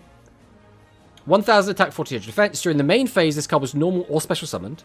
Send the top 2 cards of your deck to the graveyard. Then you can choose one Offerings to Assyria, Sarcophagus of Assyria, or Spirits of Assyria in your graveyard and add it to the hand. So mill 2 plus 1. If you added a card, you can then choose one Monuments Festival, the Assyria Seance, in your graveyard and add it to your hand. So this is a plus 2. Did we not learn our lesson from, was it the Winged Dragon Guardian of the Fortress card? They're just like giving a free plus 2s on these really good cards is probably not a good idea. Praise be. Also gets 3000 attack and pierce in this deck. Such a good card. This is very close to Gravekeeper / Millennium theme. Yeah, that's kind of what I was thinking as well. This card seems busted. And we can get it back from the bin. So we could just summon this, get this as a plus 1, summon this, and then get a plus 2. So this one card, if we have the graveyard set up, is a plus 1, 2, 3. Which is insane. That's so good. That's so good. Alright. Quadi? Is this right? This is either going to be Cardi or Quadi. I'm going to guess Cardi, because Cardi makes sense without a U. So Cardi of the Monuments, level 7. Shit attack stat. That's always a bit of a red flag. If there is a face-up Gundy of the Monuments, that's the mill 3, or Yorishiro of Assyria, which is the one we just talked about, on your field, you can special summon this card from your hand in face-up defense position. Okay, it comes out as 2600 defense. One of those cards is a ritual spell. The ritual is nasty, MF, but it's so jarring to get it out. Yeah, exactly. The ritual is great, but hard to get out, but unique. We'll cover it when we get to it, right? So during your main phase, this card was normal or special summoned. Send the top card of your deck to the graveyard. During the opponent's next turn, your opponent can only declare attacks up to twice that turn. Then you can choose 3 Beast Warrior monsters in your graveyard and shuffle them into the deck. That's really interesting. Now, ruling question. Is that going to linger if this card gets removed from the field or flip face down? I think it should, but I don't know if it would. I'm not good enough with rulings to be able to know that for surezies. Alright. Emir of the Monuments, level 7, 2000, continuous effect. This card and spell trap cards on your field cannot be destroyed by your opponent's card effects. That's already very good. Face up Earth Beast Warrior monsters on your field gain 500. So he just immediately becomes 25. He boosts all your other guys and he offers a bit of protection.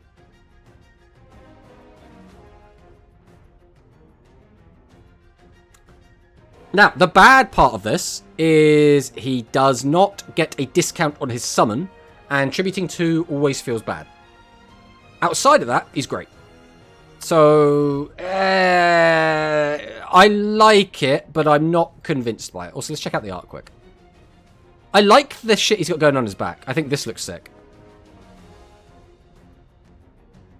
I think the art looks pretty good. We should probably check out this art as well. We didn't look at this art in depth.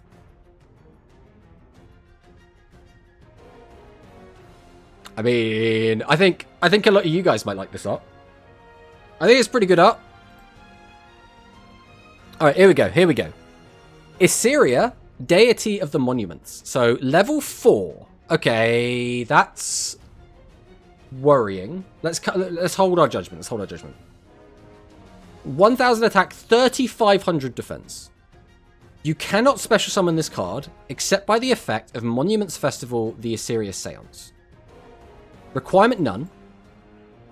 This card cannot be destroyed by effects. Okay. Now, that is a bit of an issue because there are a lot of cards that don't destroy, but okay. When you normal or special summon a Beast Warrior monster face up, your opponent cannot activate trap cards. So it's an Animagica. During your turn, face up Earth Beast Warrior monsters on your field gain 3,000 attack, and their attacks pierce, except this card. So, the strat is going to be, have this in defense at all times.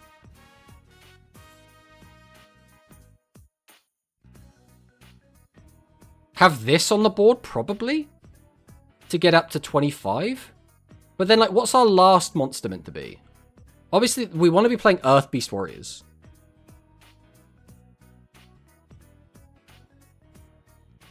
Holy Broken. If this card gained the boost itself, it would be insane. But because it doesn't gain the boost itself, I think it's fine. The Legend. I don't know about that. So this is the ritual spell. So send 1 Offerings of Assyria, Sarcophagus of Assyria, and Spirit of Assyria. Each from the hand or face down on your field to the graveyard. Alright, I'm already seeing some red flags. Ritual summon Assyria, deity of the monuments, by sending face up Yoshiro of Assyria from the field to the graveyard, whose combined levels is 4 or more as material. So you have to send specifically Yoshiro. Guys, I don't feel so good. Like, you start reading up here. Fantastic. Fantastic. Fantastic. Maybe, okay, good. Potentially really good. Really bad. Alright. Alright, Offerings to Assyria. You gain 600 life points. Then you could choose 1 face-up Earth Beast Warrior monster on your field. Have it gain 600 attack to the end of this turn. You cannot attack with monsters versus turn except Earth Beast Warrior monsters. So this is garbage. But we have to play this in order to summon out the ritual monster. So this is just garbage. Sarcophagus of Assyria. If there is a level 7 Earth Beast Warrior monster in your graveyard, you can send 1 monster from your field to the graveyard. Choose a level 7 Earth Beast Warrior monster in your graveyard, special summon it to your field face up. You cannot attack monster versus turn except... This is fine. It's not the best card in the world, but it's playable. This is just garbage. This is okay. Like, it's not good, but it's okay. And then Spirit of Assyria. When your opponent normal or special summons a monster during your opponent's turn, choose 1 level 8 or lower face-up effect monster on your opponent's field. Your opponent cannot activate the effects of the chosen monster for the rest of the turn. Then you can draw 1 card. Level 8 or lower is what lets this down. This is okay. But if it didn't have this line on it, it would be fine. But because it's got that line, I'm a little bit eh. Yeah, there's the bad parts. You need specific monster and 3 specific traps. This theme feels like some anime stuff. Yeah. You have a big brother, younger sister, big sister. Where mummy at? Mummy's... Are we not calling this mummy? Is this big sister? Because to me, this is probably mummy. But... I was excited for this. And this 1 card ruins everything. I think what will happen is... This deck will come out. And if, for whatever reason... This deck is, like, unplayably bad. I'm not saying it will be. I'm saying my gut feeling, my gut reaction, first impression, is this is going to be a pain in the ass to play and might end up being really bad. If this ends up being really bad, I could see them printing a new ritual spell that just says this card's name is treated as a serious seance while in the graveyard. That has a slightly easier... I don't think they'll get rid of the theme entirely. I still think they'll be like, yeah, you have to send like an offering or something to the graveyard. But if this ends up being garbage, I could see them making it a little bit easier. Because they've done that a couple of times in the past. So the back row are the ritual materials. Yes, exactly. It's really weird. The spells really don't look good. This one especially, this is complete garbage. This is just utter shit. This is okay. The thing that makes it somewhat okay is this effect, right? Because we can send the top 2 cards of the deck to the graveyard, then choose one of those 3 cards from the graveyard, add it to our hand, and then we can also grab back the ritual spell. So we get one of the 3 back for free, and we can get the ritual spell. So we're going to be playing like Turbo Mill, and then hope, I guess. I don't know. It's like I don't really get what like the end game is as well. We summon this out in defense. We probably have this out in attack. But then this thing's attack is garbage, so we don't want this to be our 3rd monster. Like, maybe we just want 2 of this guy. And the best way to summon him is going to be probably this.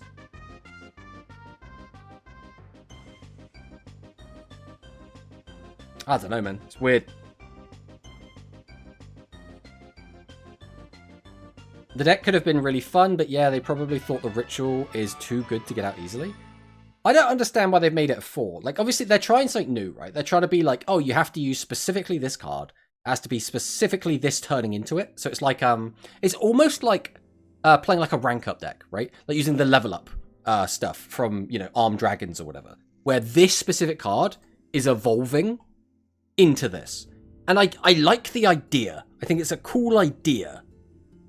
I don't know if it's going to be well executed.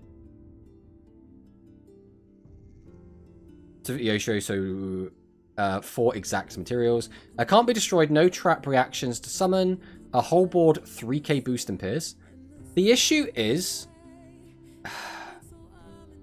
think about it like this, right? In order to make a board that's going to do jack shit, you need to have Yoshiro... Right, so chances are this is going to end up being in the graveyard. So we're probably going to try and get it back with this.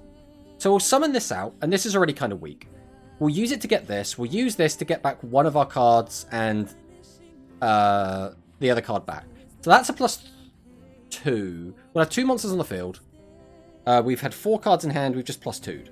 So we've got 8 cards to work with. Now we activate the ritual spell. We give up 1, 2, 3, and the monster to summon it. We have 3 cards left in hand. So we've now got out our guy. We've got a 700 guy on the board that's now getting a +3000 boost. And with the last 3 cards in our hand, we've now got to make something worth a damn. So we could, if we have a second copy of Sarcophagus, we could get rid of Naffle and then bring back Emir from the graveyard. That now becomes an actual decent board, right? Because now we've got a 5500 attack piercer. And then with the last 2 cards, we try and get out something else. It's weird. It's weird. Like Hangry Burger is better than this? I don't know if I'd go that far. I think this is probably going to be better than Hungry Burger. But Hungry Burger is certainly a hell of a lot easier to play. Hungry Burger is the best theme in Rush. Am I unfair or am I right? Why did I read that as unfair? Am I right or am I right? You're hungry. Yeah, it's neat, but currently we need 5 exact cards, and that's just bad. 3 exact spell traps as tribute. Have we got... Let me get this up quick. This might take me a second to find. Give me a second. If I go to Rush... This it? I don't think we've got it yet. Yeah, this is all products. So it hasn't... It's not here yet, so we can't see it. Which is a shame. Because what I want to do is I want to do this. Right? I want to see this. And then we can see all the cards that we're missing. But we don't seem to have it available yet.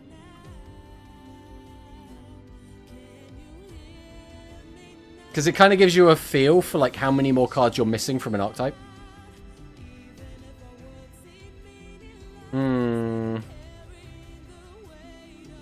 Alright, we'll have to play it. We'll have to play it. We'll see how it feels. I feel like we're missing some support, though. Again, we'll have to wait and see what ends up happening with it. But I'm going to be cautiously optimistic about it.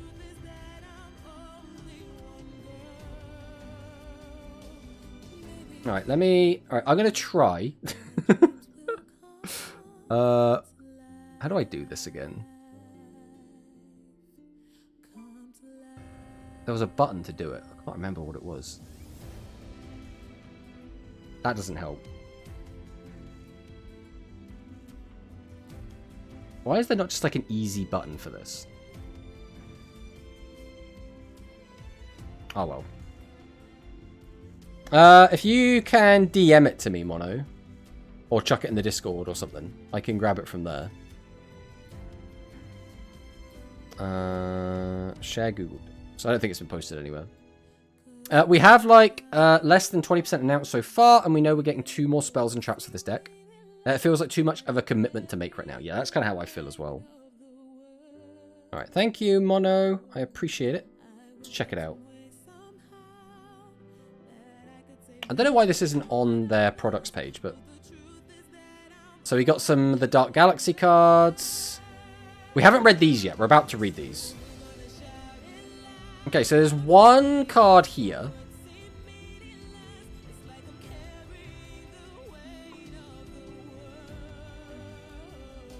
So where are... So they're here. So we could get some stuff here, I guess. And then spell traps. We could get stuff here, and we could get stuff here. Chances are, because there's only one more card up here, we're going to get one more spell trap. That would be my expectation. It could be here, or it could be here. Because there's a gap, I would expect this to be probably the card. It'd probably be a spell. But we'll see. We'll see. Hi, back chat. What did I lose since the speed likes? I'm at the gym for the first time. Is 50 minutes on treadmill any good? Yeah, 50 minutes on treadmill is great. What you want to do is work out. Right, so if you're just going just for fun, right? Just do whatever, right? If you're going to like try and like improve effectively, you want to keep track of what you're currently doing. Try and set yourself to going for a certain period of time, and then you want to do a warm up at the start, a come down at the end, and you want to keep track of what you've done so that you can start increasing it every couple of weeks, right? That's what you really want to do. But yeah, any exercise is good. You should be doing any exercise you can. Just no effects. That space could be for more Dark Galaxy stuff. Absolutely. This is probably all Dark Galaxy stuff. That one card would need to be like a +2. Maybe it will. We don't know. Alright. Now for the good one. Rest in peace with Moonforce. So these cards are very cute. They give me like Pearly vibes, just like the artwork. And I'm hoping these cards are good. I'm hoping they're good. So Moonforce POP. Level 1 Earth Galaxy effect monster. Attack 300, defense 800 requirement. If there are 10 or more cards in your deck, reveal up to 2 cards from your hand or field, except this card. Then place them on the bottom of the owner's deck in any order. Draw cards equal to the number of cards returned by this effect's requirement. After this effect's requirement, you cannot activate the effects of monsters for the rest of the turn except Earth Galaxy. So it doesn't restrict you from attacking, but it does prevent you from activating effects. This deck is good, except it misses an important part of the strategy. Okay, we'll go there. We'll get there. We'll get there. Moonforce Sheila. That's just a rat. That's just a cute rat. So, if there are 4 or less monsters in your graveyard, excavate the top 4 cards of your deck and reveal them. Then you can choose up to 1 non-level 2 Earth Galaxy monster and up to 1 the Eternal Land Spectrica. I assume that's a field spell. Among them, add it to your hand. Place the remaining cards at the bottom of your deck in any order. You cannot attack with monsters for this turn except Earth Galaxy monsters. So this one locks you from attacking. Okay. Are these aliens in disguise? Why are they Galaxy? Well, they're just from a different planet.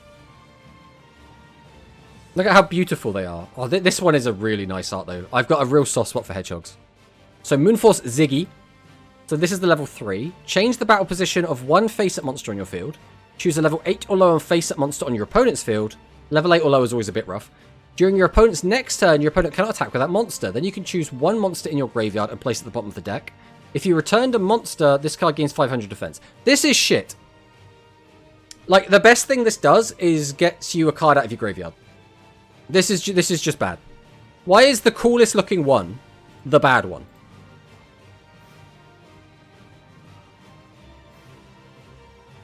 It's Teemo! Okay, Teemo looking cute. Teemo looking cute. But it's cute shit. So this is the level 4. During the turn this card was normal summoned. We like to see the words or special summoned here. So already a little bit of a red flag. If there are 10 or more cards in your deck, place one card from your hand and one Earth Galaxy monster in your graveyard at the bottom of your deck in any order. Okay, so we're -1ing to draw 2. So we're +1ing overall. You cannot attack with monsters versus turn except Earth Galaxy, and your opponent takes no damage from effects. There are so many locks on these cards. So many. Adorable shit hedgehog. Alright, Lunar Moonforce Alba. So this is the doggy with a stuffed bear. Level 5. During your main phase, this card was special summoned. If there are 5 or less monsters in your graveyard, change the battle position of one face-up monster on your field. So you could just summon this in defense, and then use the effect to change it to attack. While this card is face up, your opponent cannot special summon level 5 or lower monsters from the graveyard face up until the end of your... What does this deck do? What? We just have weird, like, strange floodgates that are going to affect barely anyone? I don't know, man. This is weird. Alright, Mochi, the level 7. Still not great attack and defense. Level 7. Place on bottom of the owner's decks a total of 3 other face-up monsters on your field and or monsters in your graveyard. Okay, so this will empty the graveyard. Choose one monster on your opponent's field and destroy it. That's a good effect. This is what good effects look like. Then if there are 5 or more monsters in your opponent's graveyard, you can choose a spell trap on your opponent's field and destroy it. Okay, effect, good. Requirement is good. I think this is fine. Attack and defense stat, kind of shit. But other than that, this is good. They gave it a good art. It's a shame. Because, again, this art's okay. Right, so this is like the big boss, right? It actually has attack and defense stat, guys. It actually has a reasonable attack and defense stat. What animal is this? Lunar Moonforce Dralia. If there are more monsters in your opponent's graveyard than in your graveyard, place one monster from your graveyard on the bottom of the deck. This card gains 100 attack times the difference in number of monsters in each player's graveyard, and its attacks pierce. So this is good. So you don't need to, like, turbo mill your opponent, because that's not what this is designed to do. This just says, if it's early, it's a 29 / like maybe a 3000 piercer. If it's late, it's a lot bigger. That's all this is. You don't have to, like, turbo mill your opponent for this card to be good. This is fine. Not 0 defense, fake rush card. Exactly. Judge ban the speed player. Right, so Endless Partner. So ritual summon an Earth Galaxy ritual monster. Alright, so already good. Already good. Not specific to only one. By shuffling face-up Galaxy monsters on your field with different names from the name of the monster you are summoning into the owner's deck. Okay, so we're keeping monsters out of our graveyard. That's good. As material whose combined levels are equal to the total levels of the monster you're ritual summoning. So it's not equal to or higher. It has to be exact. Okay. The attack boost lingers 2 to the end of the opponent's turn, which is great. Then you can send cards from the top of your opponent's deck to the graveyard up to the number of monsters used as material for this effect. So we do mill our opponent as well, which is quite nice. This is good. The only issue I see here, like, the biggest issue, is it has to be exact levels. That is the only, like, big red flag here. Like, not being able to use the same monster that you're summoning, that's fine. That basically stops you from doing stuff like, or at least makes it harder to do stuff like summon out Ceremonial Sorcerer, pop a card, activate another ritual spell, summon another Ceremonial Sorcerer, pop another card. So I think that's fine. That's fine. Alright, so this is the field spell. If there are 4 or less monsters in your graveyard, while this card is in the field zone, if a player would ritual summon with the effect of Endless Partner, they can also use galaxy monsters in their graveyard as material. Oh.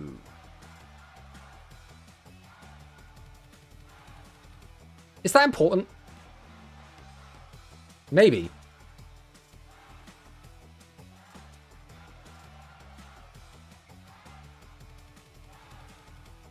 How do I feel? How do I feel about this? This deck seems interesting so far. It does, but interesting doesn't necessarily mean good, is the issue. I don't really like this guy. So it stops your opponent from special summoning level 5 or lower monsters.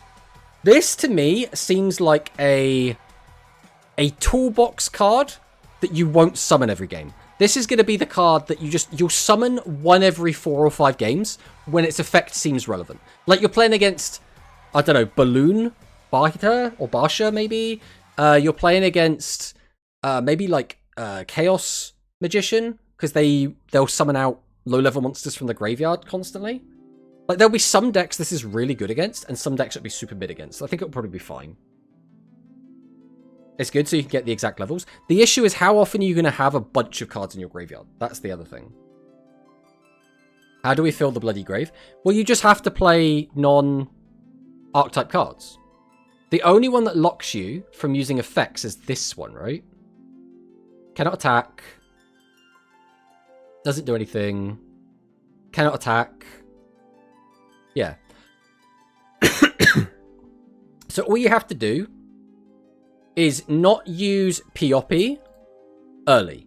So what you'll probably do, right, is you'll summon out, for example, Deathtickle. So we'll go and get him up quick. Is it Deathtickle? Yeah, you'll summon out this guy. Activate the effect. So during the turn you normal summon this card, send the top 3 cards of your deck to the graveyard. Then you could summon out anything else or whatever. Then you go ahead and summon out POP. POP's effect, you get rid of the Deathtickle that's now on the board that's already spent. And then you get to like use its effect. And now as long as for the rest of the turn, you don't have to use those effects, it's fine. Because you have to do similar things in Spark Hearts. There are still 2 problems with this deck. You only have 1 ritual spell to summon 3 different monsters. I don't think that's the end of the world. I would like to have a second ritual spell. But 1 ritual spell isn't the worst thing. It's just it can make some games feel a little bit bricky. And the second, you want stuff in the grave to activate the effect, shuffling them back, but you don't have any mill effects for yourself. Again, that's fine. You just have to put mill effects in the deck from outside. Like Gundy is probably going to be a really good card to have in here as well. Like Gundy is probably just an auto-include, right? Has it got his old name on here? Yeah, this guy. Gundy of the Dark Path, which is now Gundy of the Monuments. So if you have 10 or more cards in your deck, send the top 3 cards of your deck to the graveyard. Then if there's an Earth attribute monster among the cards sent, you can draw a card. If you do, place 1 card from your hand on the bottom of your deck. So I think you'll play cards like this, just to fill up the graveyard, and then you'll just send them away with other effects. It's hard to even use millers like Lamey and Jundee because of the effect lock. Yeah, but the effect lock is only on 1 card, unless I missed one. And it's only for the rest of the turn.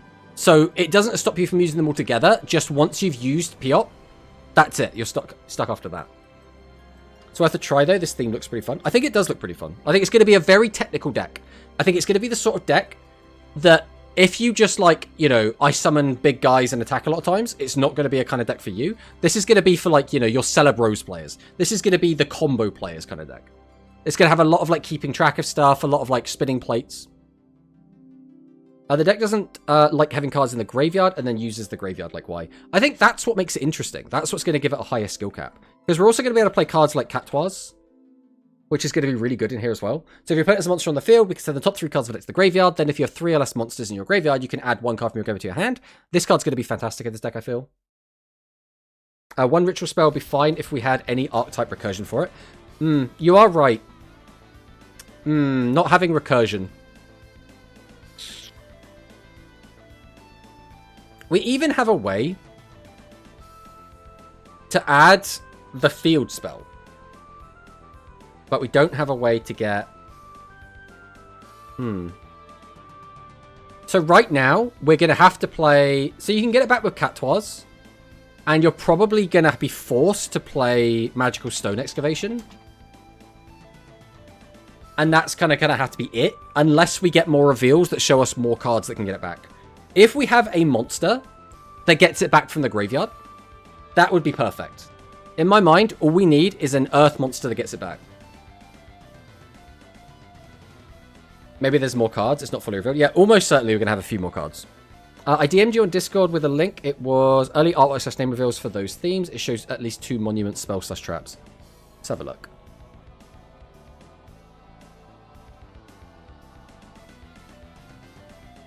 So this is an old reveal from a while ago. So we've seen that one, we've seen that one, we've seen that one, we've seen that one, we've seen that one, we've seen that one. There's this one. So this is preparations for the Monuments Festival. Oh look, we have all the cards. We have all of the cards. They're all the cards for this drama. And then there's this one.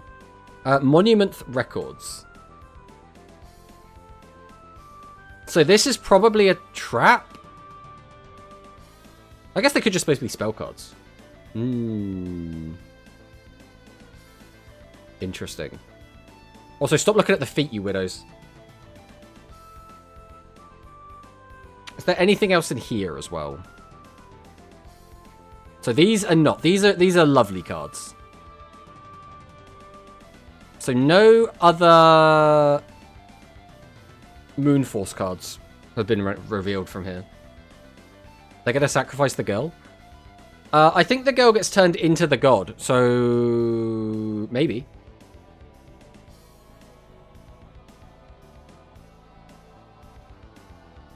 Alright, I think that the Monuments deck looks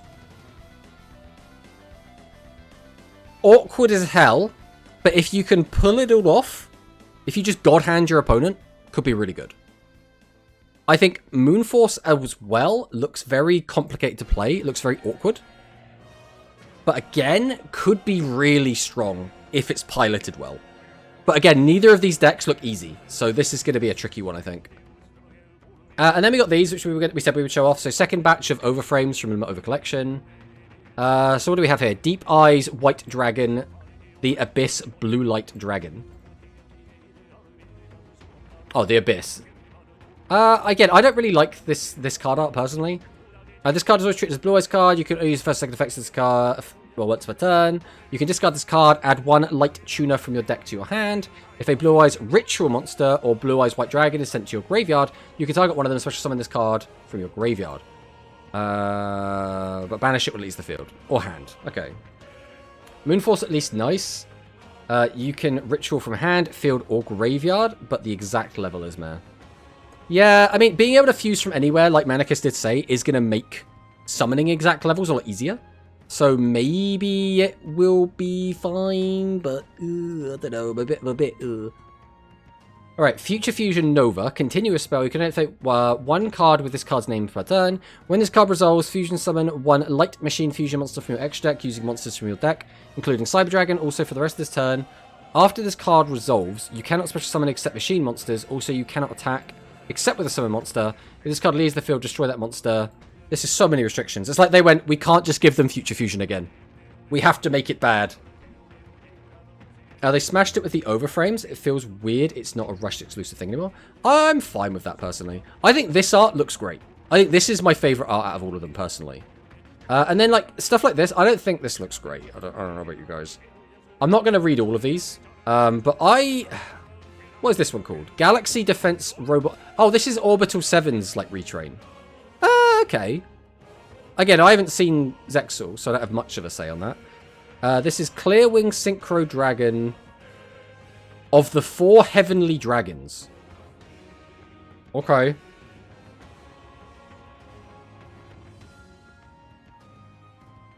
So you're going to play the format? Exactly. You got to play, right? Came pre-errated. Exactly. So this is level 7. 1 tuner, 1 non-tuner. This card is always treated as a speed road card. You can use the first and second effect of this card's name each once per turn. If this card is special summoned, you can destroy one effect monster your opponent controls. If you do, this card gains attack equal to that monster's original attack. So you probably want to summon this during your opponent's turn. When your opponent activates a card or effect, quick effect, you can special summon one level 4 or lower Wind Tuner from your hand or graveyard, but its effects are negated. Then immediately synchro. So what level 11s are you going to make with this? You can make like the big bike, right? And then Rocket Barrage. You can only use the first second effect of this card, name once per turn. You can send a Dark Dragon monster from your deck to the graveyard, except level 5 monster. Special summon this card from your hand. Also, you can't special summon for the extra deck for the rest of the turn, except Dark monsters. When a Link monster is activated that targets this card on the field quick effect, you can destroy this card. Then special summon to one Rocket monster, each from your hand, deck, or graveyard, or banishment except Barrage. Okay, I mean, that's extending out the arse, I guess. Hope they re-smash Speed Overframes with the new Rush Rarity again in the next pack after this. That may be cool. Speed got animated card before OCG TCG. That's already special. Rocket Circular. I mean, it kind of is, right? It just kind of is. Like, we're just gonna, I don't know, play this one card and then just, like, spit out a whole bunch of crap just all over the place. Alright, well that is, I think that's everything. We've covered everything we were gonna cover today. I am excited. I am excited for the Rush stuff. For OCG. I am also really excited for the Rush stuff we're going to get in... God, where is it? In the deck build. I think these decks are going to be really cool. I'm looking forward to playing all of them. So, that is going to be us done for today. We will be back tomorrow with Vrain's Watch Along. So, you guys... Anyone that's in the Watch Along Club, we watch Vrain's every Wednesday. That might have to change in the future, but for now, it's going to be Wednesdays. That'll be at 8 PM, you know, UK time. And for 2 hours, we're going to watch 6 episodes, as we have been doing already. It's been really, really fun so far. I've really, really liked it. But beyond that, we'll be back again on Thursday. And Thursday will be probably actually playing Duel Links. I know that's weird. But maybe they'll have fixed the skill by then, right? And then we won't have to worry about it. I could just play the deck without having to think. That would be lovely. But, would you stream the demo? I don't think so. I want to play it in my own time, and I still want to make progress on Digimon. So we're going to be doing that on our Sunday streams for now. But, thank you guys so much for watching, and I'll see you next time. Goodbye!